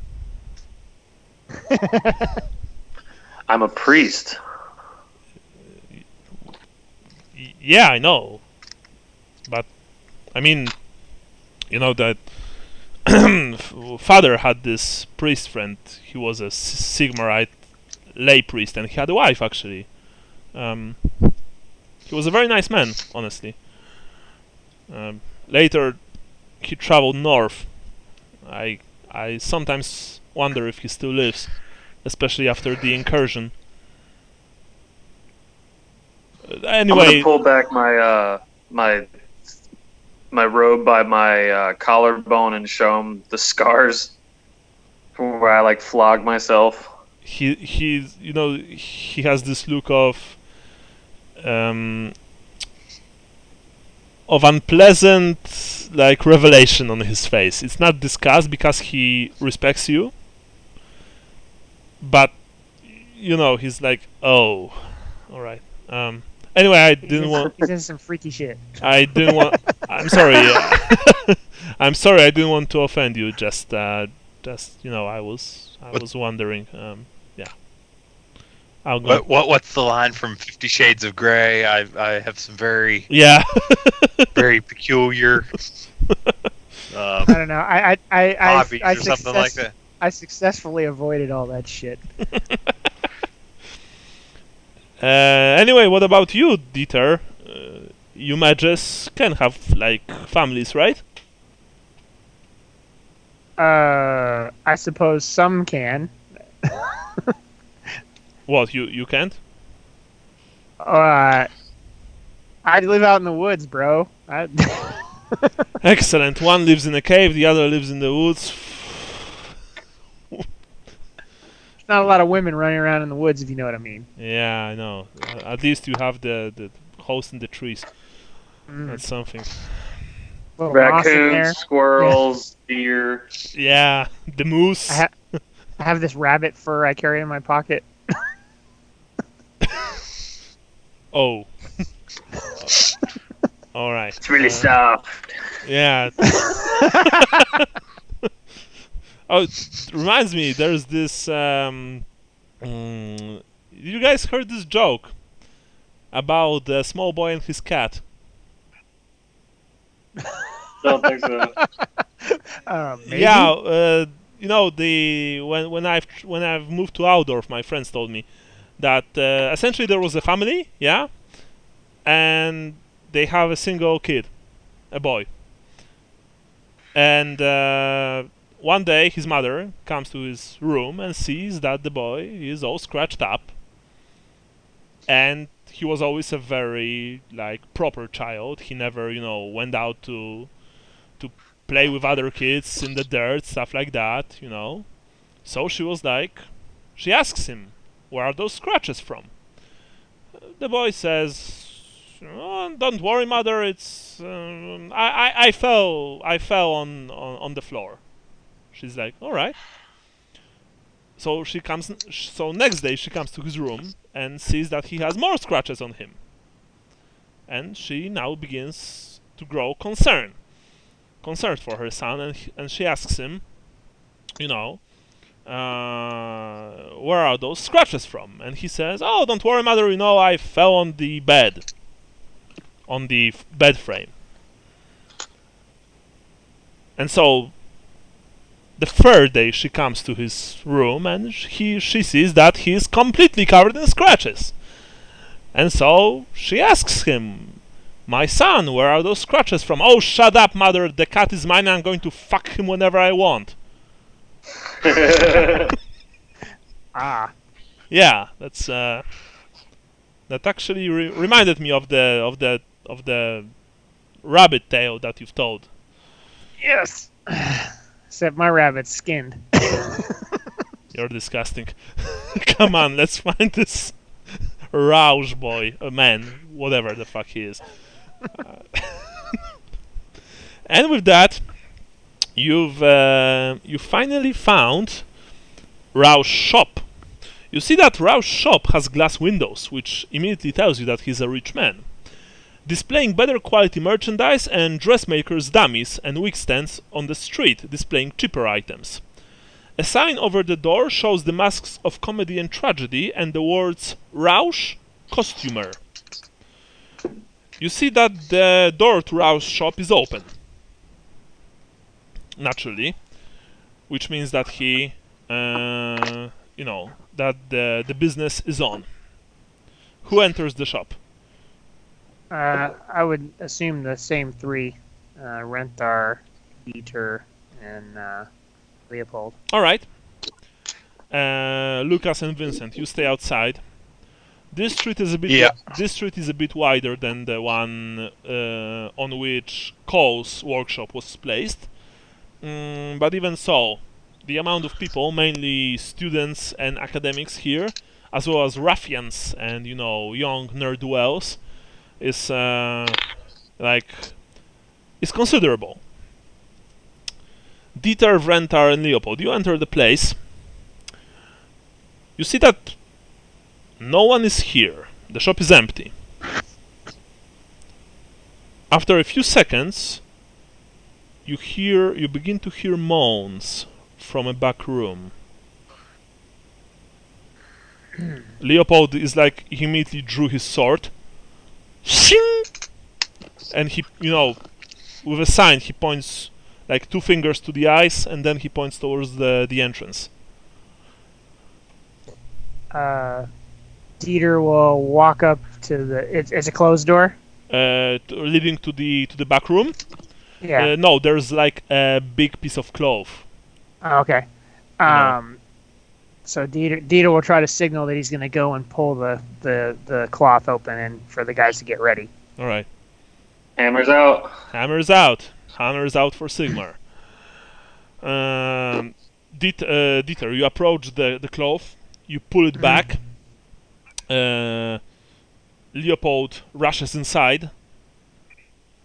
Vrentar, I presume you're after him, right? Yeah. And Dieter, you enter as the last person, right? Yeah. Mm-hmm. You see that in the back room is a white tailor's table.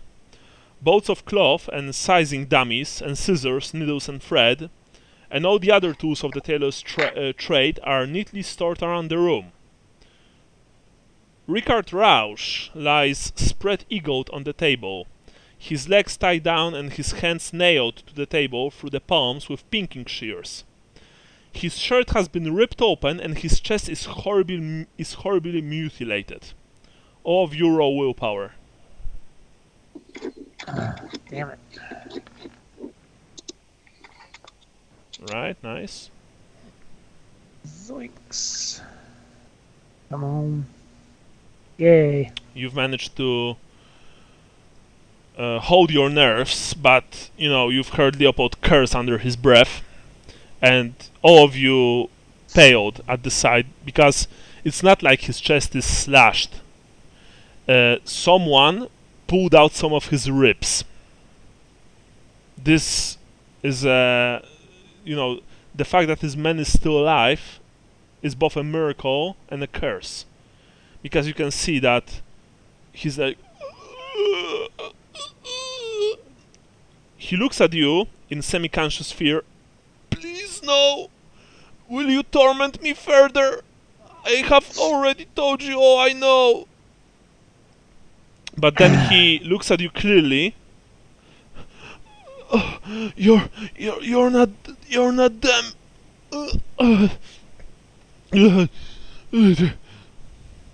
Who did this to you? Sorry, I had a sip of coffee. A man, and he essentially describes Jan and his guards. Okay. Through the grunts of pain and the sobs of agony, he describes both Vanderpeer and his guards in a very detailed manner. What have you told them? Asks Leopold. He just shakes his head. You see that he probably has enough.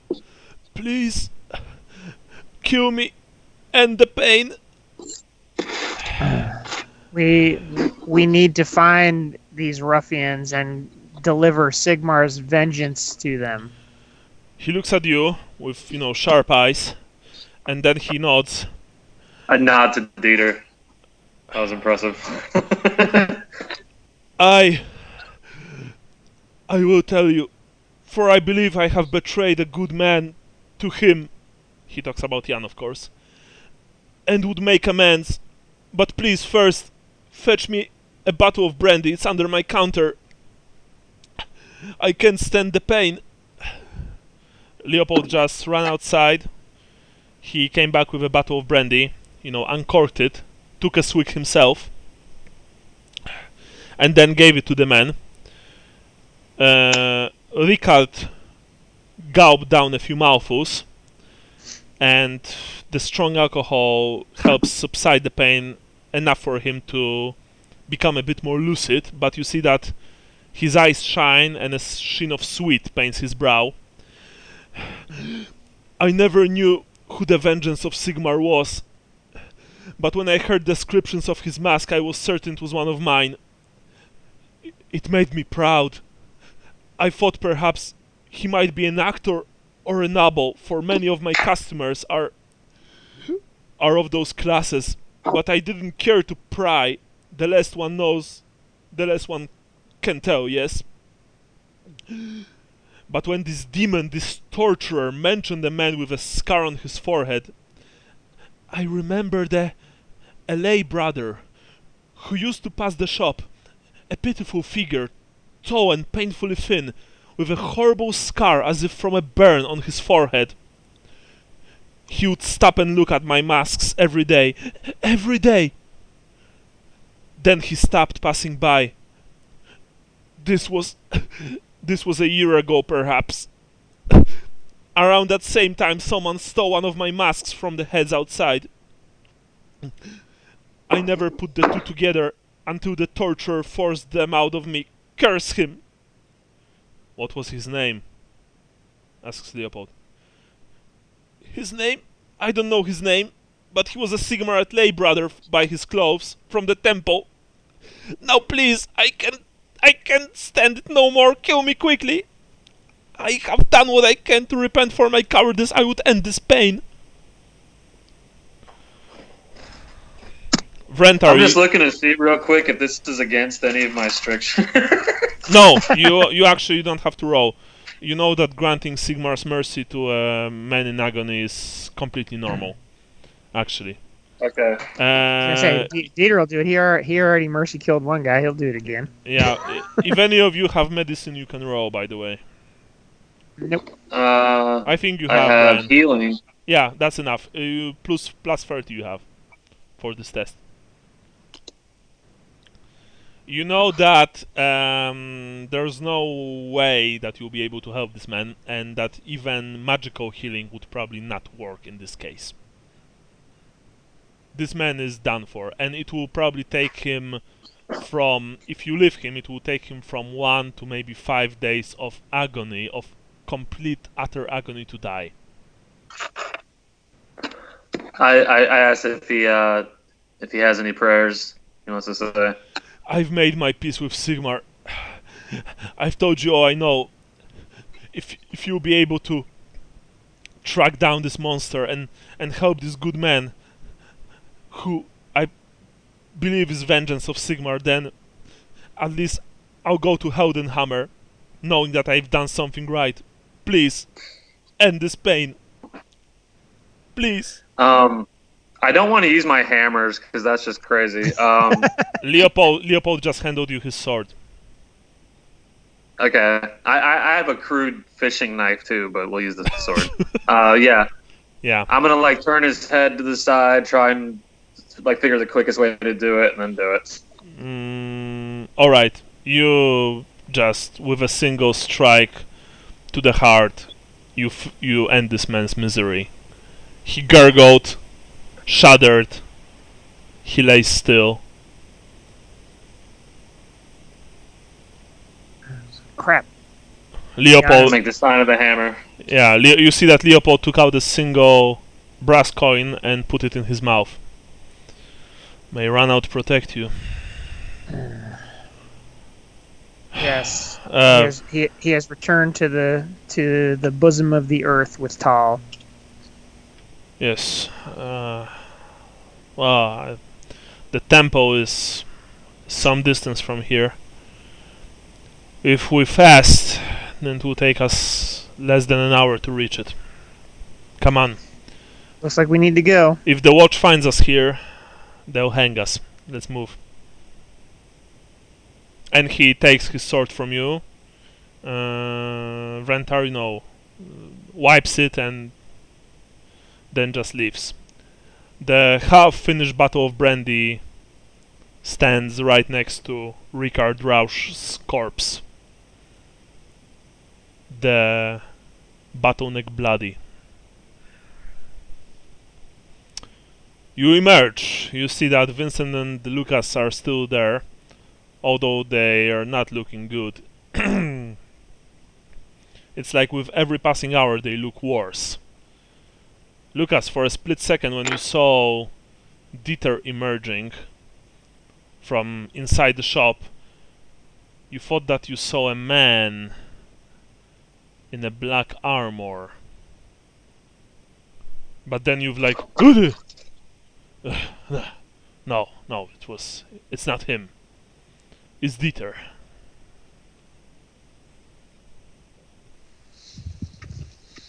You guys approach Lucas and Vincent. Yep. So we got to go back to the temple, find this guy. Brother Axel. Oh, Lucas and Vincent, you see that Dieter, Vrentar, and Leopold are all look rather grim. I'm probably not the best guy to notice that right now, because I just handled our business in there. Well, you don't need to notice it because you're the one who's living it. It's them noticing us. Yeah, you're saying I noticed that. I thought he was talking about you guys, like with your illness. Nope. Oh, well, you probably You maybe don't know that, but it's like so. Dieter says yes. Jan has been here again and done his dirty work. We need to find Axel before he becomes another casualty. All right. Although if he is the Vengeance of Sigmar, maybe Jan will meet his match. Yeah, well, let's get going. I don't know, this Jan motherfucker seems like a pretty hardcore guy, says Leopold. Yeah, melting someone's face will do that. Yeah. I want to ask you, Dieter, and he says that as he leads you to the other side of the of the city, to number 3 on the map. I've heard that, aren't like many of the warlocks and shit, aren't there like ex-magisters? Seems to me like you guys have a pretty lenient way to control your men and women. Well, I having never fallen towards the dark path, I don't know about what motivates people to do that.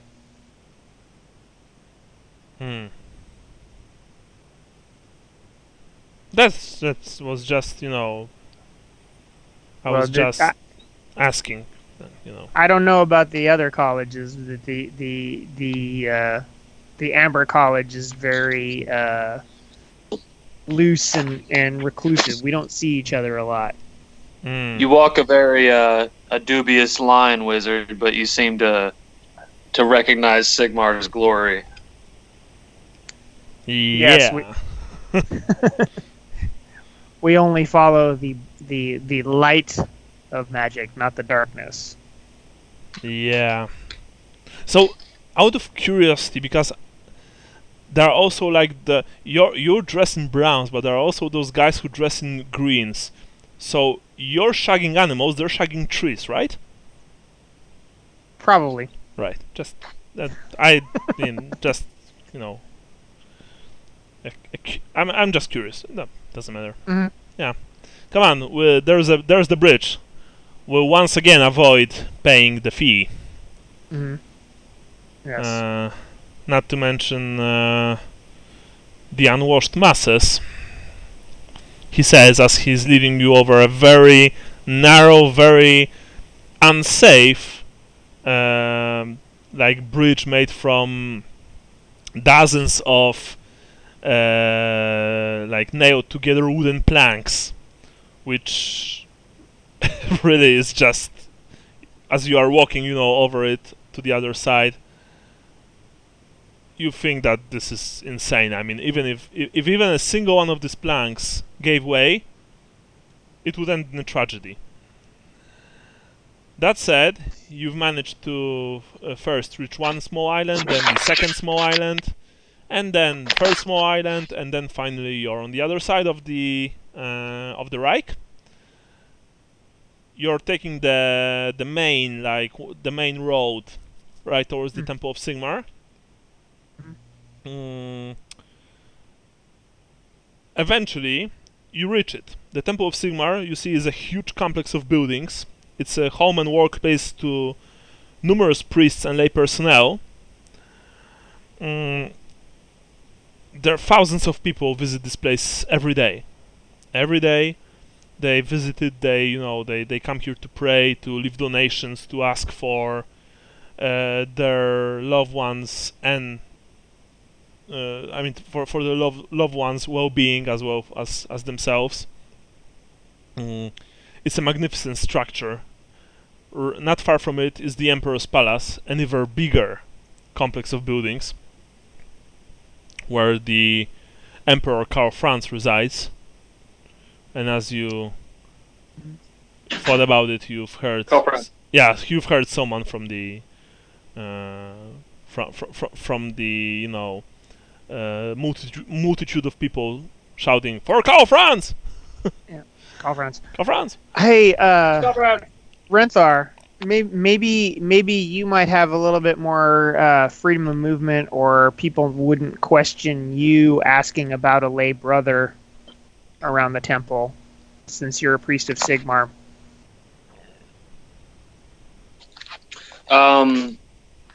Yeah, that's okay. Yeah, we're not there yet, though, are we? You are just approaching the main gate. Okay.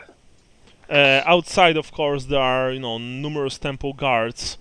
Some of them look like your typical warrior priests, while others are just men and women in long white robes, breastplates, and they are armed with hammers and staffs. People I think you all should come and receive blessings. Yeah, I think I'll stay here, says Vincent. No offense to you, priest, but I don't want to come inside. If that's alright with you. I nod. Lucas, will you keep me company? Yeah. What? What? Yep. Lucas lost his voice. Sorry, I'm cleaning an airbrush. I had it on mute. So. Vincent asks if you're staying or if you're coming inside. Vincent's staying outside. Yeah, I'm staying. All right. So Dieter, Vrentar, and Leopold, you once again enter the place. Mm-hmm. Yeah, you see that inside there are a lot of people. Some of them are, well, most of them are actually praying in the main, like in the main temple space, while others, the richer ones, have private alcoves where they can contemplate in privacy the matters of faith. There are many hammer bearers and Sigmarite Templars inside, watching the gathered crowds with keen eyes, ready to detect any sign of corruption and heresy. Out of character, I like. Would this be a good time to roleplay? Like, however, I pick up lore of Sigmar, like new lores. I think so. Yeah, sure. Okay, like, is it like on scrolls? Like, do I purchase it, or do I have to talk to a high priest and learn it? You probably need to speak to a priest of some kind. Okay. There's never a priest around when you need one. Yeah. Well, there should be a lot here. Well, there are a lot of priests here. Like, seriously, lots and lots of priests. I'll just flash to my name badge. Yeah. Hey, bro, I'm in the club. What's up? Yeah. But Give him first, a you secret probably need to find someone who could tell you something about brother Axel or Ansel. Yeah. Is it possible to gossip test the unwashed masses in here and see if we have you seen? Yes, a it certain is. lay brother. You can Alright. roll. Do that. Let's do this. Zoinks. Yay. Vrentar, are you also asking? Yeah. Can I ask, like, priests though? Like, Yeah, people, I of course. guess that Dieter would not be suited to. Yeah, to ask. Yeah, I'm gonna ask laity and the poor. Leopold specifically. also tried to ask a couple of people, but you see that he's been completely ignored. Right, so we'll start. I mean, both of you. No, actually, let's start with Dieter, since you wrote first. What are you asking Dieter? I was saying, like, hey, has anybody seen But a- who are you asking exactly? Well, I'm trying to ask the poor people who are praying in the center that I'm looking for my Yes. spiritual advisor. Actually, he looks at you. He looks at like how you look, and he's like, "Ugh." So he's like some very poor like worker. Mhm. I'm sorry, miner. I'm in the middle of a prayer. How can I help you? I'm looking for a lay brother, a very tall, thin man with a scar on his head. Brother Axel. Have you seen him? No, not really. I mean, I know a couple of Axels here, as a priest. I mean, but I don't know anyone who has a scar. Mm. Anyway, I'm sorry. I need to go back to my prayers. He says, and he turns away from you, muttering Okay. something under his breath about a witch. Mm. Rentar, who are you asking? I want to ask, I guess, a priest with some more authority. Alright, so you are approaching a senior priest. Yeah. He looks at you, he makes the sign of a comet. Welcome, brother, welcome to the Temple of Sigmar. May the blessings of the comet be upon you. I return the sign of the comet. Father, I'm looking for a brother here, a monk, Ansel or Axel. There with are a scar many on his Ansels and face. Axels here. Some of them are priests, others are lay brothers. You need to be a bit more specific, my friend. He's a lay brother with a scar on his face. With a scar? Just here? I know the man you Yeah. mean. Yes, he is a lay brother. Works in one of the libraries. Go see Brother Hildvold in the cloister of the Sacred Anvil, just across the central court. He's in charge of the lay brothers. Brother Hildvold? Hildvold, yes. Across the central court is a 4-story building. It has tall, narrow windows. Above the door there is a stone anvil hanged. Anyone in that area will direct you to Brother Hildvold. Go And with the blessing of Sigmar. I was also looking for not spells, prayers of Sigmar that I have not heard in Nordland. Would that library also be a good place to look? I will be able to help you with that. Find me later when it's after the seventh evening bell. I am Brother Marcus. I will be glad to help you with your prayers. I'm Brother Renthar. I Nice. nod to him. He also nods respectively. Very well. Okay. I go back to Dieter and Leopold. All right. Leopold is like, well, I didn't have any luck with any of those people, unfortunately. Seems like my Ronald worshipping ass is not welcomed here. I hope that you guys had bigger luck. Nope. Oh, you'll see. Rentar is successful. He works in this library over here. All right. I'd lead the way. Let's see where we can go. All right, you lead the way. And I look for the stone anvil. Yeah, you are in the central, in the middle complex of the temple. So you passed a central court, and in front of you is a 4-story building, like I said, with tall, narrow windows and a stone anvil hanging above the door. You've asked, one of the clerics about Brother Hildvold, and he says, "Through the entry, first door on the left. May Sigmar guide your hands." And with that, I make the sign of the hammer. Yeah, and with that, he moved back to his duties. As was told, Brother Hildvold's office is in a dark, dingy corridor beyond the entry. As you approach the door, you can hear sounds of movement coming from the inside. You open the door, it creaks, and inside you see a fat monk, sitting at a desk, scribbling in a large ledger and consulting scrolls and lists. There are more ledgers filling crowded shelves. This man, obviously overseer of the laity, is a harried monk with spectacles and a stubbly head. You see that he actually wears fine robes, fitting for a monk. There is a silver pendant of a hammer signifying his order. Like I said, his desk is cluttered with books, papers, inkpots, quills, and a single bag of sand.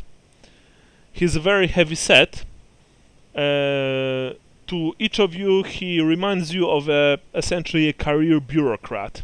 Probably someone perfectly happy managing, day-to-day work at the Temple of Sigmar, and someone who is not really interested in rising any further in the church hierarchy. He looks very friendly, actually. He's also a bit sweaty. You can feel the perspiration in the air. "Oh, hello there," he says. "I am Brother Hildold. How may I help you, mine errand?" And, he gets up. His chin is all wiggly. Blah, blah, blah. Brother Hildvald, Brother Marcus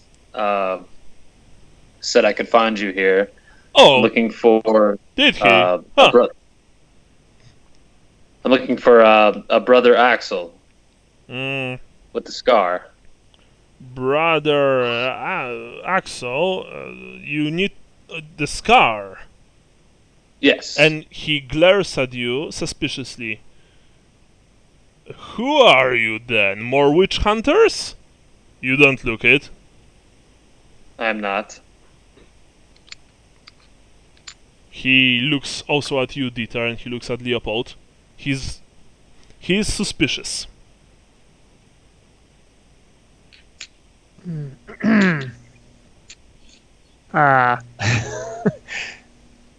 Dieter cracks his knuckles. He's still not saying anything. He just looks at you. Suspicious. I'm trying not to do what Sally would do. Like I would go into this whole. Dieter's getting ready to try some intimidation on him, but how did these witch hunters look like? Asks Leopold. Yeah. Well, he says, and he describes Jan and his guards. "They've said that Brother Axel was a heretic, a member of some cult. They want him for questioning. Just the sort of thing the poor mad fool would fall into. What do you want with him?" Actually, he is in great peril. Those men are filthy cultists, and we must find roll Axel. plus 10 charm. Okay. I don't know. And Do I only even have you charm? roll Yes, I do. because you speak with him, so you have a plus 10 charm. Oh, I'm going to use a luck. Yeah. You better. Damn it. No.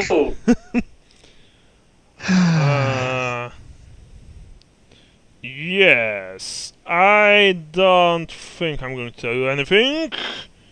Okay, now it's time to pull out the intimidate. Fuck you, fatty.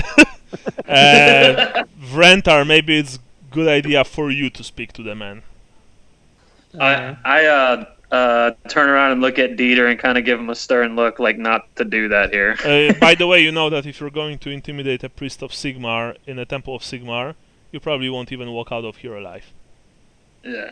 Mm-hmm. There will be nothing like to even left of you to throw into a river after the Templars will be finished with you. By the way, Dieter, you know this as well. Yeah.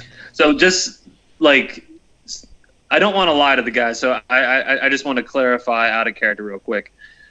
The witch hunters are after this guy, Brother Ansel, and we need to. No, the witch hunters are not. Jan and his men are after this man. Jan I understand. Yeah. said he was a witch hunter, Yeah. essentially. So if I say we're trying to save his life, it's not a lie. It's the truth, right? Yeah. Oh, yeah. So I'm gonna plead that, like, brother, I care not of what goes on in the city. I come from the countryside where things are simpler, and I was led here by dreams, by Sigmar himself. Roll for charm with a tasty bonus. Okay, charm. I was gonna say, do you have charm? You've passed. Yeah. You've passed. Sweet. Yeah. He looks at you, and you see that his features soften a bit. Very well, but who are you exactly, and on whose authority are you asking these questions? I am Brother Renthar. Hmm. And these men are... I see that this man is a wizard, and he looks very suspiciously at you, Dieter. And this man here looks like a rake. And he looks at Leopold, who's like... Yeah, pretty much. Both, strangely enough, have proven to be good friends of Sigmar. Well, if you're a priest, say something like that, then it's enough for me. Curse him. I mean, not Sigmar, naturally. Curse Axel. Curse... Hey, buddy. Yeah. Curse Axel. If he weren't such an odd duck, I would have tossed those men out on their ears. Didn't care for their manner. But Brother Axel has always been a strange one, subject to fits and black moods. I made him under-librarian in the Librarium Secularum, to keep him out of sight. Wouldn't do to have him wandering around the sanctuary scaring the faithful. He sighs, you see. He didn't come in yesterday, or today. So when these fellows barged in asking after him, it was easy to believe he would gone and done something crazed. Here, he lives on Brommelhof Street, close to the Heldenplatz, near the theaters. I don't know closer than that. Now hurry. If he's come to harm, I'll never forgive myself. And Thank you, brother. he gave you essentially the address. You hear that Leopold is muttering under his nose, the name of the street to better remember it. And I guess that you leave. Yep. Right. Yeah, I'm supposed to come back at the 7th bell, though, right? Mm-hmm. That said, what time is it? That said, your your inner you will only allow you to come back here after you you push forward the search for Karl, because remember, he is the most important thing in your life right now. Not the prayers, not the thing. You are searching for Sigmar Reborn, so everything else is just is secondary in importance. Yeah. That said, you do leave the cloister of the Sacred Anvil. You cross the court. You cross the central court, and once again you enter the main temple. And then you, of course, exit it. Outside, you see that Lucas and Vincent are slumped against the wall. They're just sitting on the street. They're too tired to stand. Lucas, you see that your comrades return. It took you. I nod. Yeah, I nod and start the process of getting up so I can go wherever we're going next. Yeah. Good news and bad news. Do you want to hear the bad news first? Asks Leopold. He nods his head, yeah. We need to cross.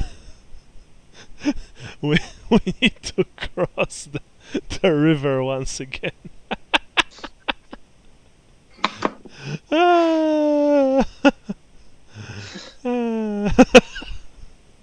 Yeah. I know it's not funny. Sorry. Reminds me. Oh, sorry. Doesn't remind me of anything because I'm not Leopold. Oh yeah. Sorry. I was gonna say it reminds me of something, but I. Reminds me of a joke about this kid that had a cat.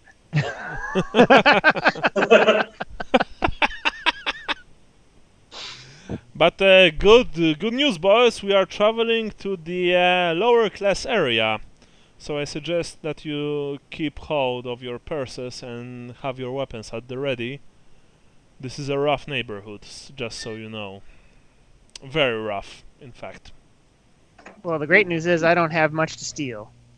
Would it be odd for me to walk with my hammers out as a crazed Yes. former flagellant? Yes, it would. Okay. It would. You would be immediately arrested, or even people would run away from you, screaming for the guards. So you're making your way to the east of Altdorf. You distance yourselves from the Temple of Sigmar. You leave the Emperor's Palace behind you. Eventually, you once again cross a small, rickety bridge because Leopold is determined not to pay any fee. He says something about not giving a single copper to those fucking pigs, stuff like that. And eventually you reach a very dingy, unpleasant looking and smelling neighborhood where the streets are narrow, the people are nasty looking, beggars, whores, lots of just beggars. Also cutthroats, gangster-like types standing on corners and looking rough. There's almost no watch here. You don't pass even a single Empire soldier or watchman. The streets are muddy. Only the widest of them, and there are not too many of them, have any cobblestones. The buildings actually lean on each other, so that sometimes you just walk in this gloom, created by two roofs almost touching each other. Leopold, you see, is very tense as he leads you to the place, to the Brommelhof Street. He has his hand near his sword. He sometimes whistles a tune to soothe his nerves. But even so, you do feel uneasy. Doubly so because you know that even in this gloom, even in this place, you know that if you would look around, you would see the black pigeon watching you. It is always following, always watching, always there. Yes. Lucas, you also see more than the others. You see sometimes people laying in the gutters, dying from sickness. Sometimes you see small diminutive figures with leering smiles and small antler-like horns capering in side alleys, singing a merry tune. There are always 7 of them, and they want to welcome you to their embrace. Sometimes you think you see the black armored knight just watching you, leaning on his sword, calling you brother, saying that the grandfather will soon welcome you to his garden of eternal bounty. This place... I'm muttering something about this must be what Sally was going through. Funnily enough, you think that sometimes you see Sally. He's standing there with Gennaro. But you see that they don't have eyes. Instead they have empty pits filled with maggots. And they just smile at you. And as they do so, more maggots come from their mouths. But their smile is theirs are friendly smiles. Welcoming, warm and caring. Just like the grandfather cares for all of humanity. And for all of life, in fact. Vrentar and Dieter, you see that sometimes Lucas and Vincent just stumble as they walk forward. Sometimes, once Vincent even fell to the ground, splashed into mud. Then quickly, he stumbled back up, but he's like a drunk man. Lucas is muttering something under his breath. At some point, when one of them stumbles, I'm going to say that they don't have to keep going. That they've proven themselves. Vincent is like just... For Karl. We need to find Karl. We need to find the child, Sigma Reborn. Lead the way. You see that Leopold? We will find Karl. Yeah. Leopold is like, that we will. And we'll make that bastard the unpay. I'm gonna slice him open. Anyway, the Reikerbahn is Altdorf's red light district, a very rough neighborhood of cheap beer halls and bordellos, beggars' hovels and thieves' dens clustered behind the main waterfront area of the docks. Hildveld's information got you near Ansel's, or rather Axel's, as he is known to Hildveld, living place, but you did have to ask people here to find the exact address. It isn't difficult, fortunately. Everybody within, a couple of blocks of his place knows, and I quote, "Poor scared Axel." The closer you got, the more precise the directions. Down that way. Next block. Above the Coopers. Top floor. Once again, roll -10 for perception, all of you.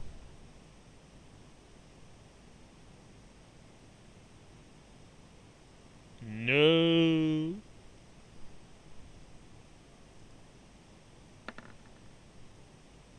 Nope. Nope. Alright. I have one luck point left, and I want to save it in case something happens. Eventually you reach the tenement. Ansel's tenement is 6 floors high, actually. A narrow stairway to the left of the cooperage behind leads to the upper floors. You enter the building. The hallways are shabby and dim and smell of human waste. You can hear babies crying behind doors, men and women shouting. There are sounds of people, drunkenly berate each other. There are sounds of people making love. Essentially, this is a place where the poor gather to, live out most of their lives. On the last flight of stairs, all of you make me another -10 perception.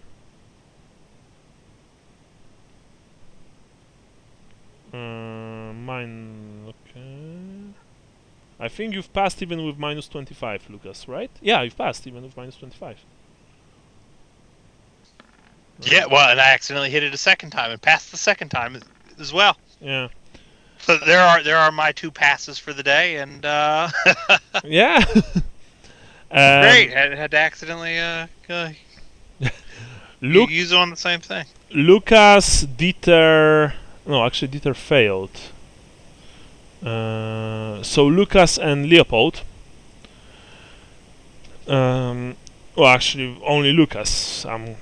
But you and Leo passed. Lucas, you saw that. You saw faint bloody footprints going down when you've entered the last flight of stairs. I'm gonna point them out. All right. He points them out to you, guys. Leopold immediately draws his sword. Yeah, well, as does Lucas, since he's Hammers out. Yeah. itching to cause some suffering with those swords, or with the sword he's got. Even Vincent drew his strange Eastern weapon, although interestingly enough, you see that he seems to hold it very uneasily, like he's not accustomed to this item. Before, he wielded it rather expertly, but now it seems like he's just holding, a piece of metal that he's not really sure what to do with. But maybe it's because he's just sick. Anyway, on the top floor, the footprints are more obvious, and all of you see them very clearly.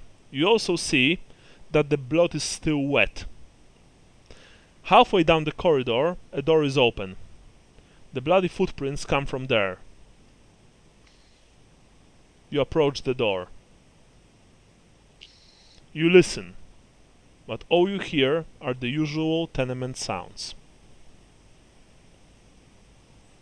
Do you enter the room?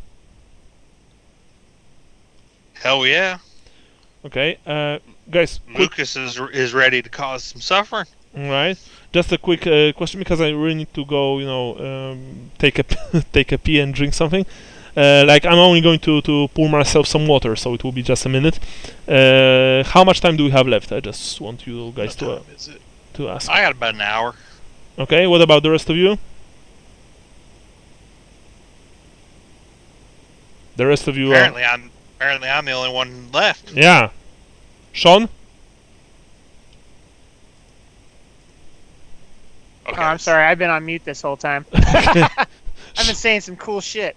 No, God, so much role playing was lost. Yeah. so much, and on this day, I have about 45 minutes. Or Okay.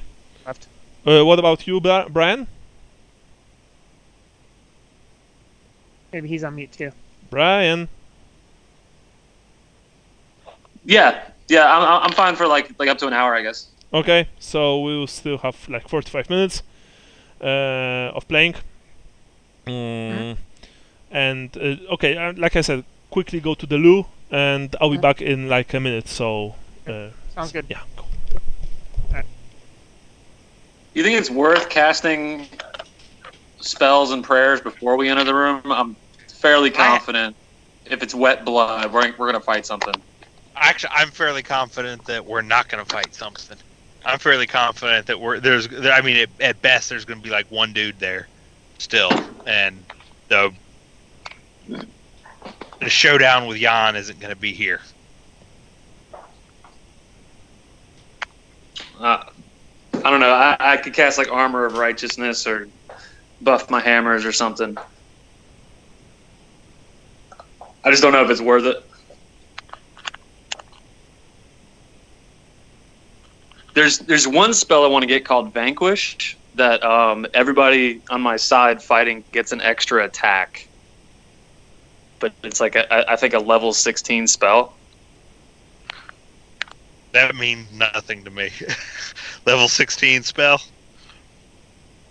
Is that like hard to get or something? It's medium hard, I guess. It's like you need to think twice before you cast this sort of spell, you know?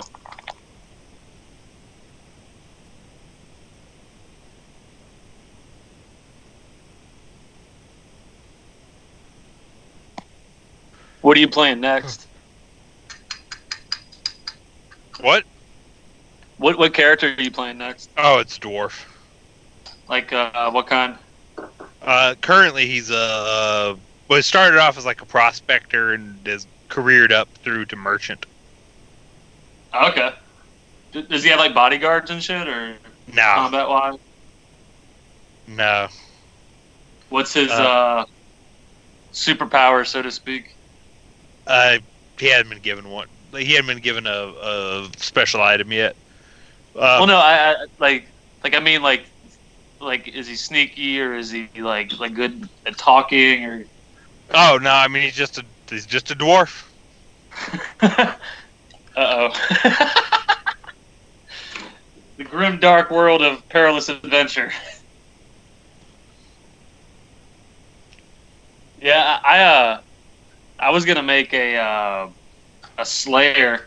I was gonna use Ira, and I was too worried that wasn't enough. You know what I mean? Yeah. So I ventured out into priests and magic and shit. Yeah. My thought was that if I get bored of him, I can always and he has some wrong that I can justify. I could go down the Slayer path, but probably unlikely. I think.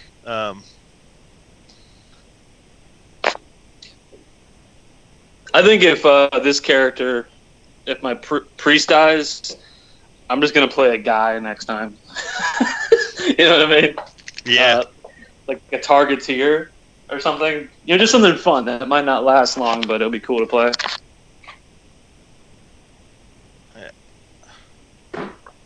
This is the first Magic user I've played in Warhammer Fantasy Roleplay, so or priest even.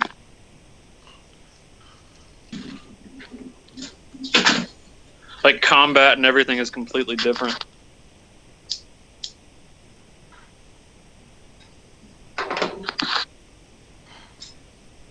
Yeah, that's kind of what I figured with a dwarf. It'll be kind of fun to just play something completely different. If you're a merchant, you might like fall into the Sally I'm type back. role. You know what I mean? Just like pay everybody around you to. He's still a dwarf.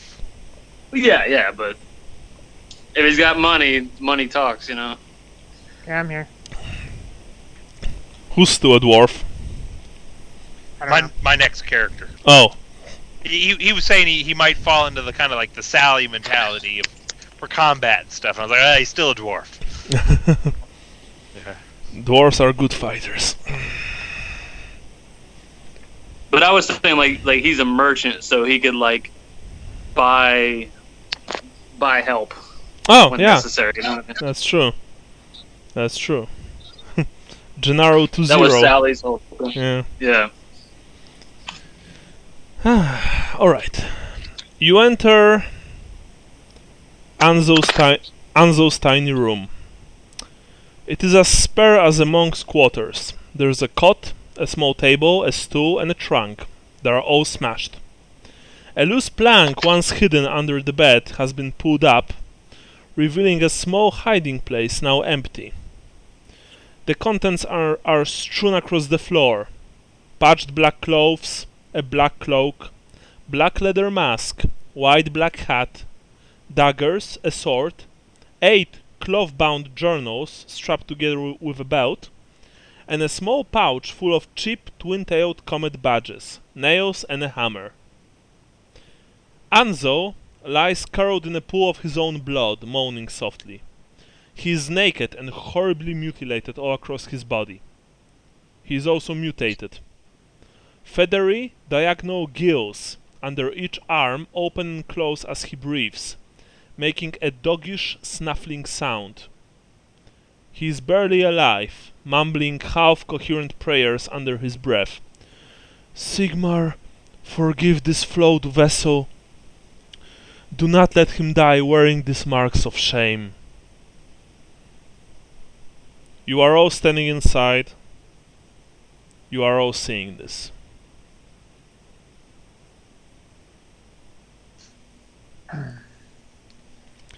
Like, I understand what he's saying. Would it be barbaric for a priest of Sigmar to cut off another priest of Sigmar's mutations before putting him out of his misery?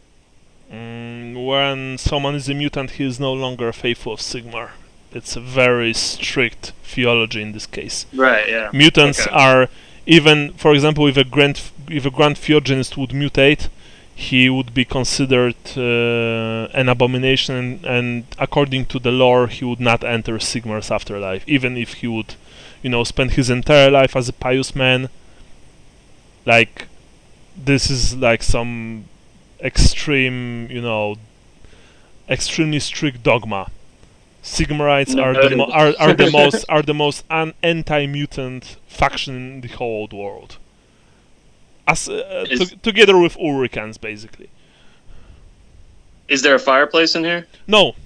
This is like a slum. The man lives in a slum, in one of the poorest districts of Altdorf. Leopold looks at you all, and especially at you, Rentar. Before you kill him, we need to ask him questions, please. And when he spoke, you see that Anzo is slowly waking from his reverie. I'm sorry, Frau Herrlocher. I didn't mean to make a mess. I hope you won't find it difficult to get the blood out. Dieter, maybe you speak with him. Yeah, I'll try. Okay. Ansel, who did this to you? You see that Ansel weeps, and then speaks, but he speaks more to himself than to you.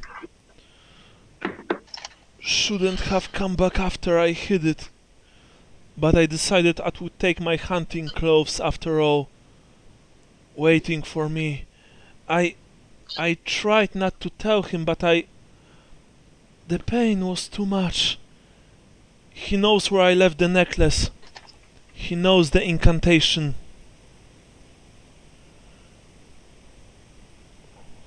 Where did you leave the necklace?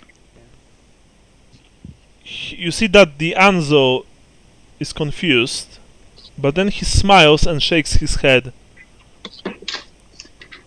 No, Tobias. Your tortures won't work now. I am beyond pain. I am beyond. He dies. The gills under his arms close and are still.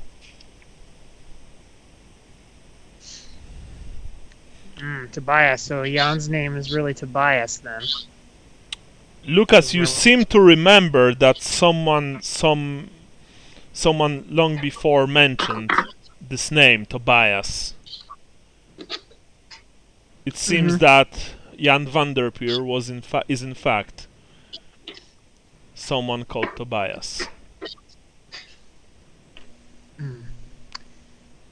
We don't have a Tobias. No, we wouldn't have a Tobias in our list of names, would we? Toby. Yeah, Toby. Kinte. There are those journals here, says Leopold, and he points at the bundle with his sword. Let's If take a you look at him. if you don't mind, I'll take some of those daggers with me and the sword. We are short on cash, we can sell them. Can I flip through the journals and just see just what it is? Peter will look at him too. You think that reading, I mean, like, to gain the needed info, you guess that it will take you probably an hour of searching through them. That said, you see that there are 8 numbered cloth-bound journals, 5 to 13. You see, however, that number 10 is missing. Okay. Alright, says Leopold, and he closes the door. He then slumps against the wall. We need to take a break anyway. Vrentar, you can read the journals. Tell us what you find there. Let's take a small break. And I'll pray for this man here. I know that you Sigmarites don't take kindly to those changed. And neither do I, but I think that honestly this man here, it wasn't his fault. I hope that you don't mind, and if you do, I don't give a fuck.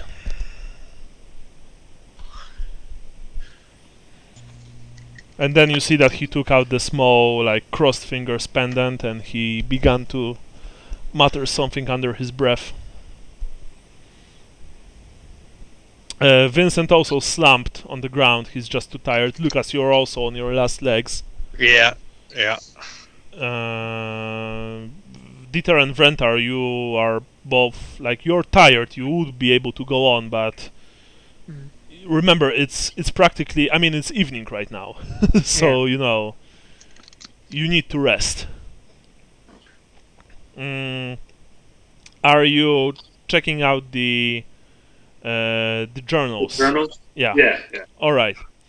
Yep. You of course, there's a small single fat candle here, so you light it up. I give half up to Dieter so we could both flip through and try to make sense of it. All right. In the dim light of the candle, you begin to flip through the journals, trying to gain as much info as you can. You find journal entries, notes, diagrams in Reichspiel and Classical. There are rants, poetry, and lists of ingredients. All of this create a sad story of Ansel's life. From the small northern town of Keck, Ansel was a bright, lonely merchant's son with an aptitude for magic. In his teens, he fell for a woodcarver's daughter. When she spurned him, he ran away to Altdorf, determined to join the colleges of magic, intending to find a magical way to make his love fall for him. When his teachers wouldn't tell him what he wanted to learn, he began looking in forbidden books. He ran away from the colleges and studied on his own, buying books from Estelmann until the witch hunters came for him. He ran to Marienburg and fell in with Ruprecht, who promised him the power to win back his lost love. Ansel didn't like Ruprecht or Tobias, who also assisted Ruprecht, but the promise of knowledge kept him in the sorcerer's service. 2 years ago, Ruprecht acquired the Necklace of Unfailing Loyalty, a necklace that would make the wearer love whoever placed it upon them. Ansel determined that he would steal it and use it on his lost love. What happened next is in the missing Volume 10. Volume 11 starts with Ansel in Altdorf, repenting his investigations into the dark powers and mourning the death of his love. He doesn't say exactly what happened, but it is clear the Necklace of Unfailing Loyalty killed the girl and gave him his scar and mutant gills. His mutation is both a blessing and curse. He hates his gills and prays to Sigmar to take them away, but they also help him. He has decided to make his penance to Sigmar by killing as many mutants and sorcerers as he can, and his gills can smell other mutants. He uses this power to hunt down and kill them. Smells crime. Yeah.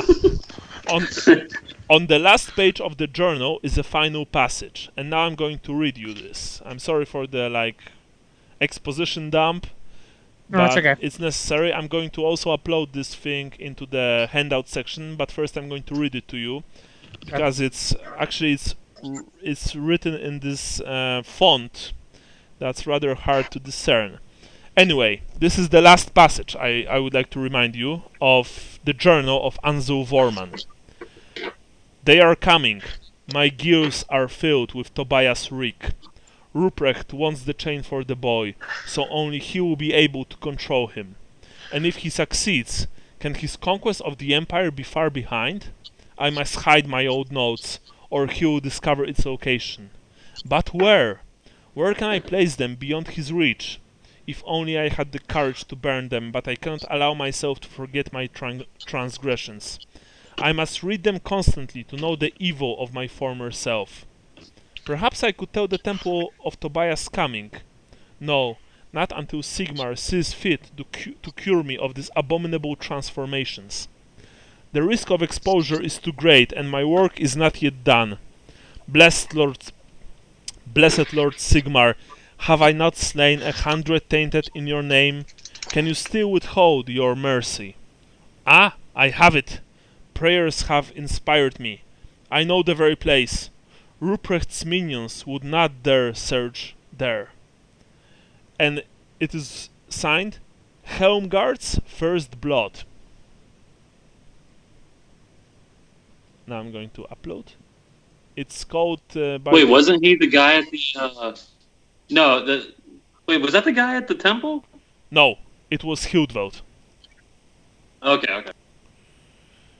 I'm going. This will be called Ansel's final entry. All right. I think it will be easy for us all to know. So did he hide it back at the temple? That would be my guess.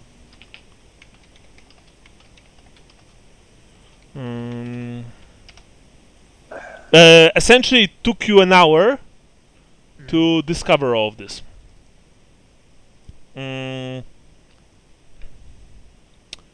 Yeah, it was like flipping through all of his journals, and I presume that you guys shared this info with the rest of the group. Yes. It took It's like a CSI montage. Like. yeah, yeah, essentially that it is. It took like an hour. Anzo's final entry is in the handout section. You can read it right now. Okay. I think I might need to refresh my page because I'm not seeing it. Oh, there it is. Yeah. Actually, I've called it Anzo's final journal entry. Right. The sun is setting as you finished reading poor Ansel Vorman's journals.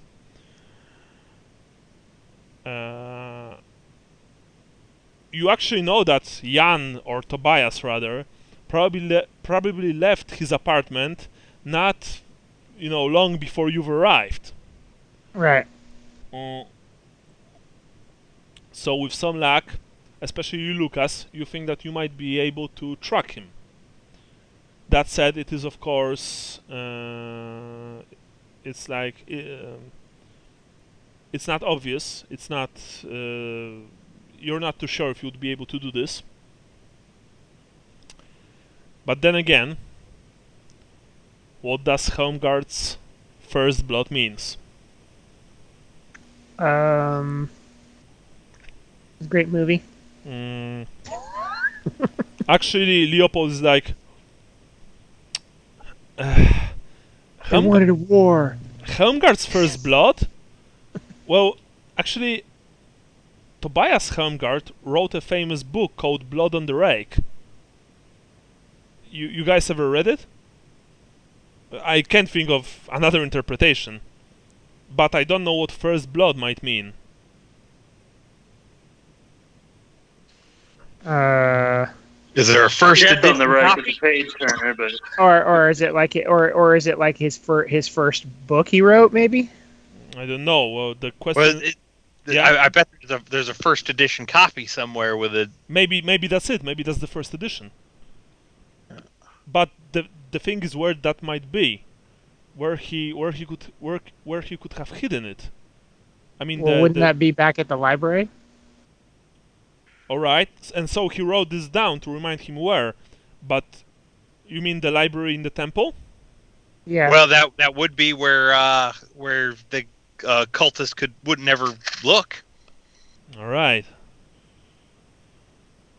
So I guess So what we have two options. We can either try and find Tobias, or we can go to the temple. If Tobias was here, I mean, he was here. He killed the poor man. We could maybe still track him down. Granted, I'm not that much of a tracker myself, but it's up to you guys. What do you think? what would we go to the temple for again? For apparently for his the 10th journal. I mean, Okay. it will contain contain the information on the necklace, and maybe it will be there when maybe in there we'll learn where to find it. You know, it seems that this Ruprecht and Tobias, his minion, they want this necklace. And Vrentar, you've read this. You've read that the necklace, when you place it on someone, that someone loves the person that placed this necklace on it, right? On him or her. Right. What would happen if Ruprecht or Tobias would place the necklace on Karl? Exactly. Mhm. So, are we having like a crisis of faith right now? Is that what's going on? No. Hmm. No, I don't think we're. Yeah.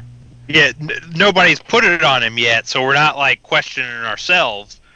Like it's like clear that his plan is to get the necklace, to put it on Karl, and then essentially use that to get his way to whatever his further nefarious plan is. Yeah. But So the question is it better to find the journal first, or find the scum-sucking cultists first? I feel like finding the scum-sucking cultists first, although we have the trail right now. It's not definite. Well, and also Well- we get our ass kicked.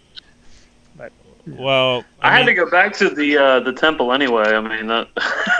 we need to find Karl. That's our priority.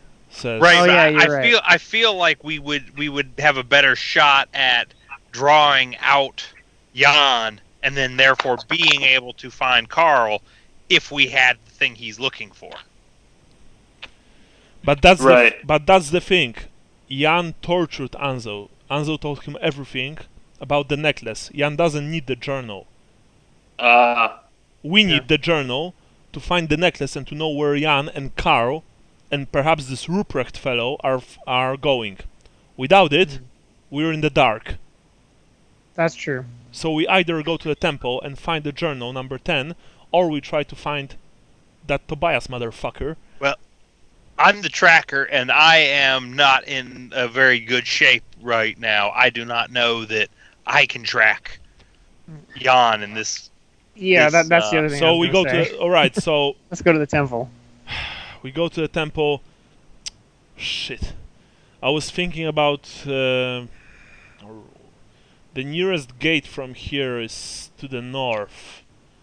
I mean, it will be quicker than to reach than the gate to the southwest. If we would ask the guards about, Tobias, how he looks, if he had a kid with him. All right, but you're right. We need to go to the temple first. All right, let's move. I'll let someone know to take care of this, of him, and he points at Ansel's body. Come on. You see that he also took his sword, his daggers, but he left the clothes. Mhm. And the pins. If you guys want to get something, then please tell me. No, but you know what it might be worth doing? Yeah? It might be worth us leaking the description of Jan as somebody who killed the Sigmars, whatever. Vengeance of might- Sigmar? Vengeance Yeah. of Sigmar, yeah. That way, that might rile up the populace into maybe taking him out, or not necessarily taking him out, but at least causing problems. Excellent idea, says Vincent. Restricting his freedom of movement. Yes. Excellent idea. It will encourage change in populace. They will actually, they will riot. Yes. It's a good Okay. thing.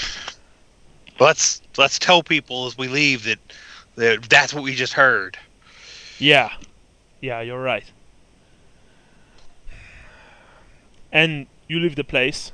You go downstairs, and as you exit the building, you see that it's already practically dark outside. You tell the people that you're passing by about what happened, and for them to enter the Ansel's place and to actually see for themselves the body of Vengeance of Sigmar and his tools of the trade.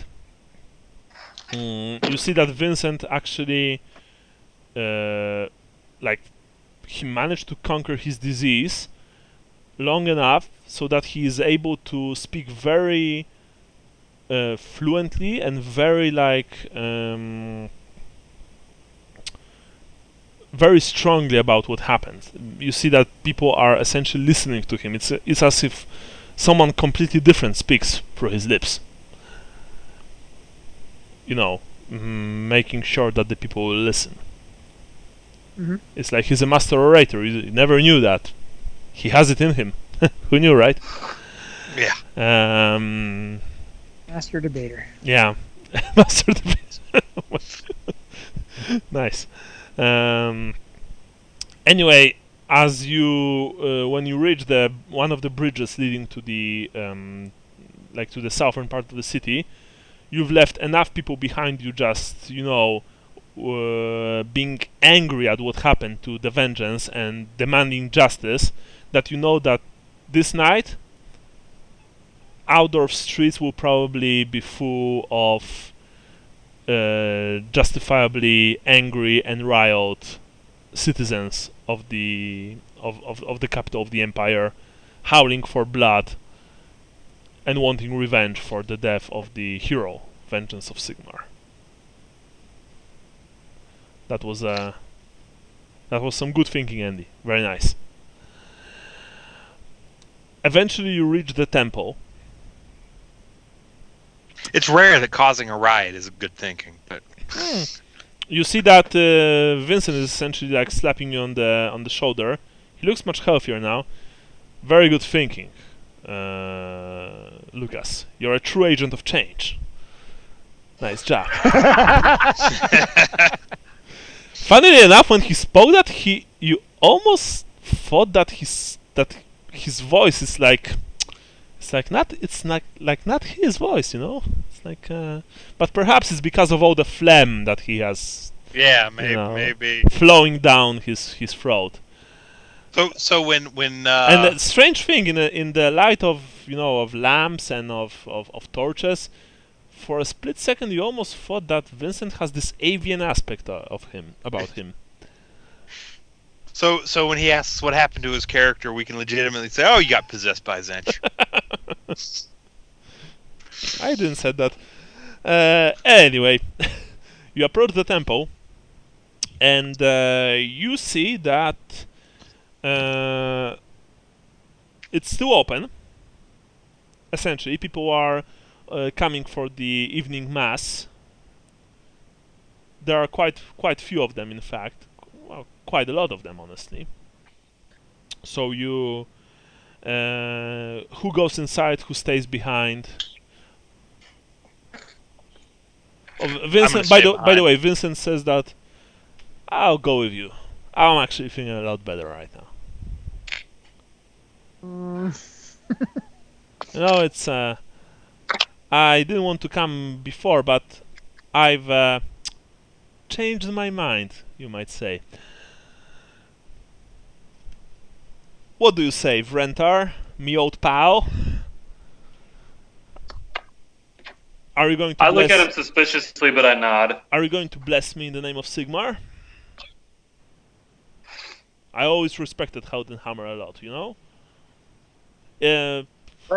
Lucas, like, this is like suspicious to me, but like not enough to. No. Like, hey. Okay. It's strange, but okay.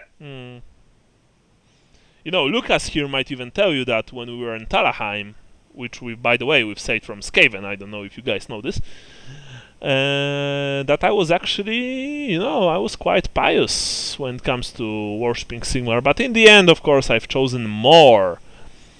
That said, Sigmar is always in my heart, and I'll never change my mind about that. And he smiles at me. I kind of glare at him because I could tell he's being condescending at this point. Nah, I'm serious, man. Look, Lucas might even tell you that we were making our final stand in the Temple of Sigmar in Talheim, alright? And I even helped a fellow man, Leopold, Bozelman, when he was shot.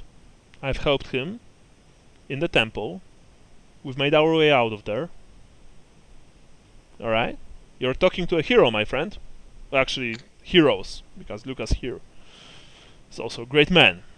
A great man! Right, Lucas? Yeah. Yeah, that's what I thought. That's what I thought. I look at Dieter. Leopold just looks at you like, what the fuck is this? Like,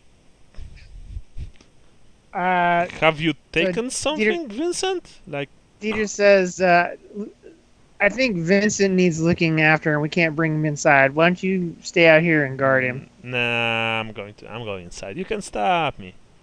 Look. Who knows what will happen inside? You know, I'm a holy man myself. After all, I'm a beloved of more, so to speak. You know, blackguard in training. Well, Raven Knight in training. Sorry. Just let him go. Exactly. Lucas is a grown-up boy. He'll be fine. Anyway, let's go, Rentar. You lead the way. This is your temple, and I want to make sure that, you know, I will honor it in the right way.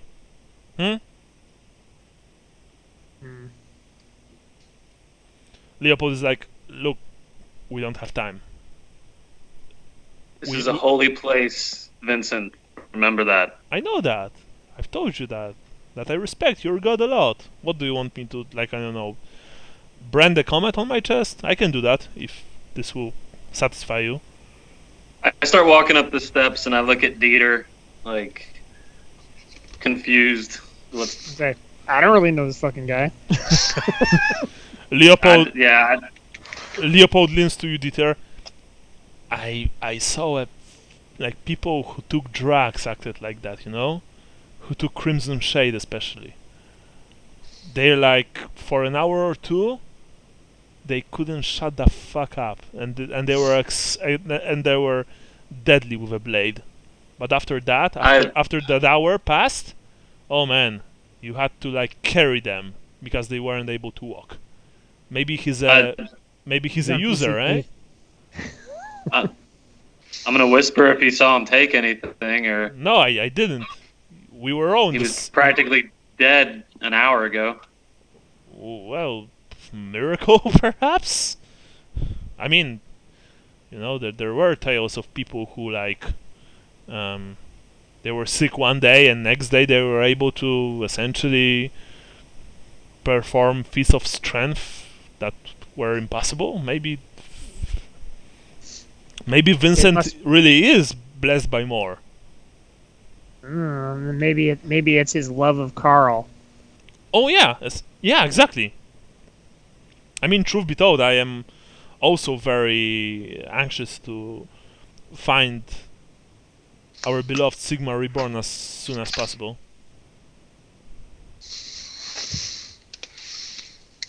Let's go inside. Yeah, you go inside. Lucas, you stay outside. Yep. Right. You don't know what Vincent took, but you wish that you also gotten some, because maybe you wouldn't feel like crap right now. You enter the temple. Vrentar, who are you trying to find? The journal would be back with in the library. Most probably, yeah. You would probably have to speak with Hildvolt once again. Yeah, we believe so. What time is it right now? It's like almost 8 p.m. when, you know, in our time, so to speak. Okay. If I see Marcus on the way, I'm gonna tell him something came up and I'll have to meet with him later. All right. You don't see him currently right now. Okay. Where are you going? Are you asking for, you know, someone to far away, or are you just going straight to the Librarium Secularum? I guess we go back to the library because the other brother seemed to know a lot about this. All right. Okay. So, well, essentially, you are. Oh, sorry. You are not going to the library. I mean, you don't really know where the library is. You are going to the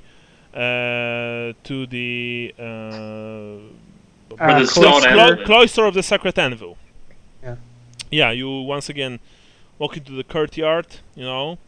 You walk into the courtyard, and you see that there is a cleric walking towards you from the direction of the of the cloister. Welcome, miner, and welcome to the cloister of the Sacred Anvil. Unfortunately, it's closed at this hour. Perhaps you should return tomorrow. And he smiles at you warmly. He looks at you, Rentar, essentially. I'm like trying to phrase how like we're looking for a journal that a guy. You know what I mean? No, that's not what we're looking for. We are looking for a library, says Leopold. Library? Oh, the secular library, I believe. It's on the ground floor of the Western Annex building. Look for the fountain of Magnus the Pious, but I'm afraid it's closed until morning. Then we would like to speak maybe with and Vincent says that, with Brother Hildveld. He would probably help us. Oh, I'm very sorry, says the young cleric, but Hildveld is gone. He went out with his theosophical drinking club. He brings Sigmar to the masses over a pint. And anybody with authority is in bed. And no one, mine Aaron, will probably be willing to wake anyone or open the library at this time. Please come back in the morning. And with that, he nods at you and just, passes you by and walks towards the central, space of the temple. Where is his drinking club? Well, he didn't specify it, said Leopold. Does anybody here know how to sneak into places? Yeah, I wanted to ask that same thing. I know a few things, says Leopold. Maybe we can abscond, go in there and liberate said book ourselves. Vrentar? Just don't damage anything. This is a temple of Sigmar. Leopold looks at you with this half smile. Did I just hear the priest of Sigmar agreeing to break into a library in the temple of Sigmar? My. No, I am a priest of Sigmar, and I'm going there after hours to look at a book. Right. Good answer, says Leopold, and he just winks at you. Bible study. Yeah. Molesting clerics after hours. You make your way to the fountain of Magnus the Pious, which presents the great hero of the Empire in a very, very dignified manner. He's holding a great standard representing a griffin holding a hammer in one hand, Galmaras in the other, and he actually stands on a pile of horned snakes, representing the forces of ruin. Even though it is late winter, the fountain is essentially it's on. There is a water coming from the stand on which the whole scene takes place. It is I know I'm not there, but I probably wouldn't let Vincent put his hand on that. Just saying. Yeah. You see that the whole thing is magnificent. It's made from marble and and other very expensive rock, types of rock. You're all taken aghast at the sight of it. I mean, by the way, it's huge. I make the sign of the hammer and I say a silent prayer. Yeah. Anyway, you see that right next to it is indeed the Western Annex building. And funnily enough, it is open because only the library is closed. The building itself is open. So I presume you enter the building. Yeah. All right. Yeah. Through the main door. I am going to upload the map. It will be in the handout section.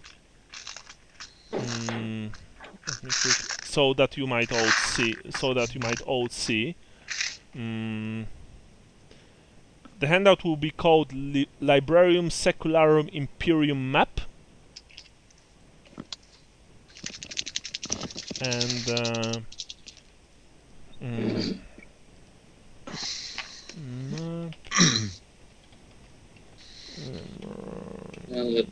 Uploaded somewhere. There it is.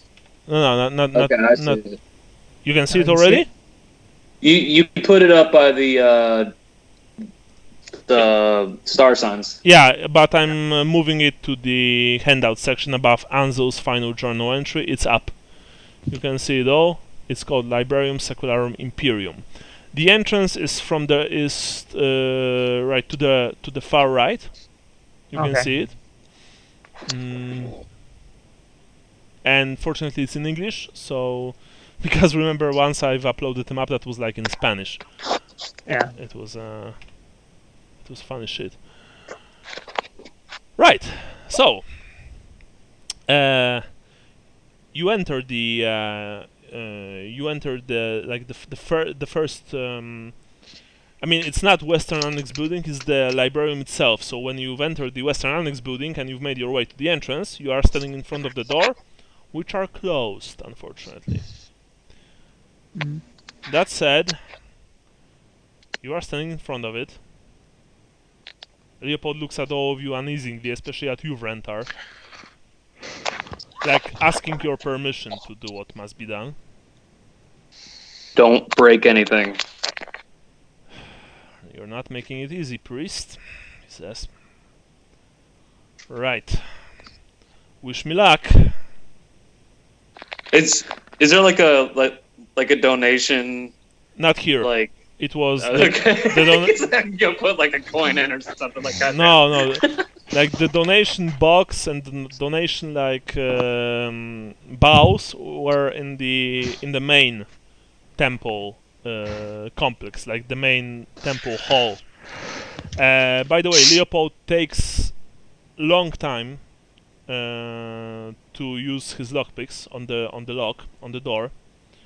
You never saw him have lockpicks before, honestly. It seems that he has some secrets of his own. He's like,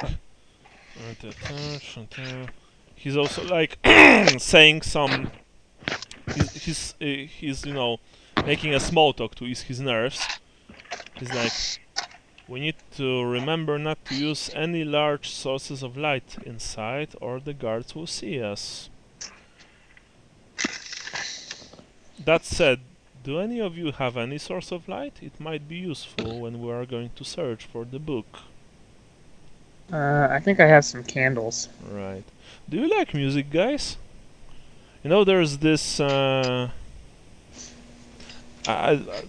like before I've left for my sister's wedding party, which we all know how it ended. I mean Vincent and Lucas know. I've discovered this fantastic band of young bards, you know. In Altdorf, they perform in taverns, in inns. They are called Ruffians from the Back Alley, I believe. You ever heard of them? No. No? They're like Backstreet. Alright. yeah, they're like they have this titular song. It's like Ruffians Back Alright, something like that. Quite catchy, honestly. Everybody. Out of game, my wife is torturing me with Backstreet Boys for the last few weeks. So if I must suffer, you will suffer. Isn't that grounds for divorce? I mean, I'm pretty sure even the Catholic Church is fine with that. You know what's the worst part is that I began to like this. Mm-hmm. Actually, in high school I worked in a music store, and I have heard that album so many times because of that. But anyway, Leopold says this when he's working on the log, so you know he can concentrate better. And suddenly you hear click, and he's like, presto, and the door open. The door to the Librarium Secularum is actually very well oiled, so it doesn't creak at all. Inside you see, well, darkness. That said, you are standing in a room filled with some sorts of catalogs. Leopold, he hides the lockpicks in his boot. He looks at you all and says, it hit me right now. Do any one of us actually know how to search for a book in a place like this? Because my contacts with written books mainly included reading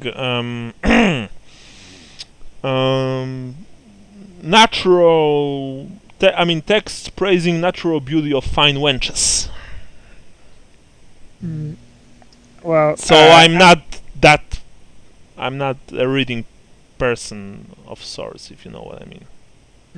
Well, out of game, is there a library skill? I'm just looking. No, you practically need to be an academic. I mean, of all of you, probably the best, the most well versed in stuff like that, would be Vrentar and Vincent, because he was a servant once. Okay. I've been in a smaller monastery library, I'm sure, but nothing this big. Nothing this big, but you still have the knowledge of how a library works. The Dewey Decimal System coming in handy. So, I come from a long line of librarians. I'm not even joking about that. Okay. Obviously, the Empire is not the real world. Fortunately. But, the traditional medieval way was essentially alphabetical by title. Okay. Usually, although sometimes, because everybody, often you had your own thing, would often do things like by size or color of binding too. So, Yeah. In other words, who the heck knows? But and by the way, I always thought the Dewey Decimal System was too much. By the way, that's what you know, Vrentar. What Andy said right now is the basics of that. And you also know that you are probably right now standing in a catalog room. Okay. So there's a big chance that you would be able to, that here would be the, that you will be able to find where the book that you're searching for is here. Should I roll perception? Hey, unfortunately, I kind of am closing up on the time when I need to go. So we finish for today right here, in that case. And suddenly Vincent snaps back to normal, and you can't ask him where it is anymore. Oh, guys, where am I? Yeah. Quick, Peter, hit him with some brown wind. Yeah, really. Actually, I was just looking at my spells. I cast the thing where I can make an object in my hand glow. Okay. That's a very useful spell. I was actually also thinking about this, but I do believe that it gives away as much light as a torch.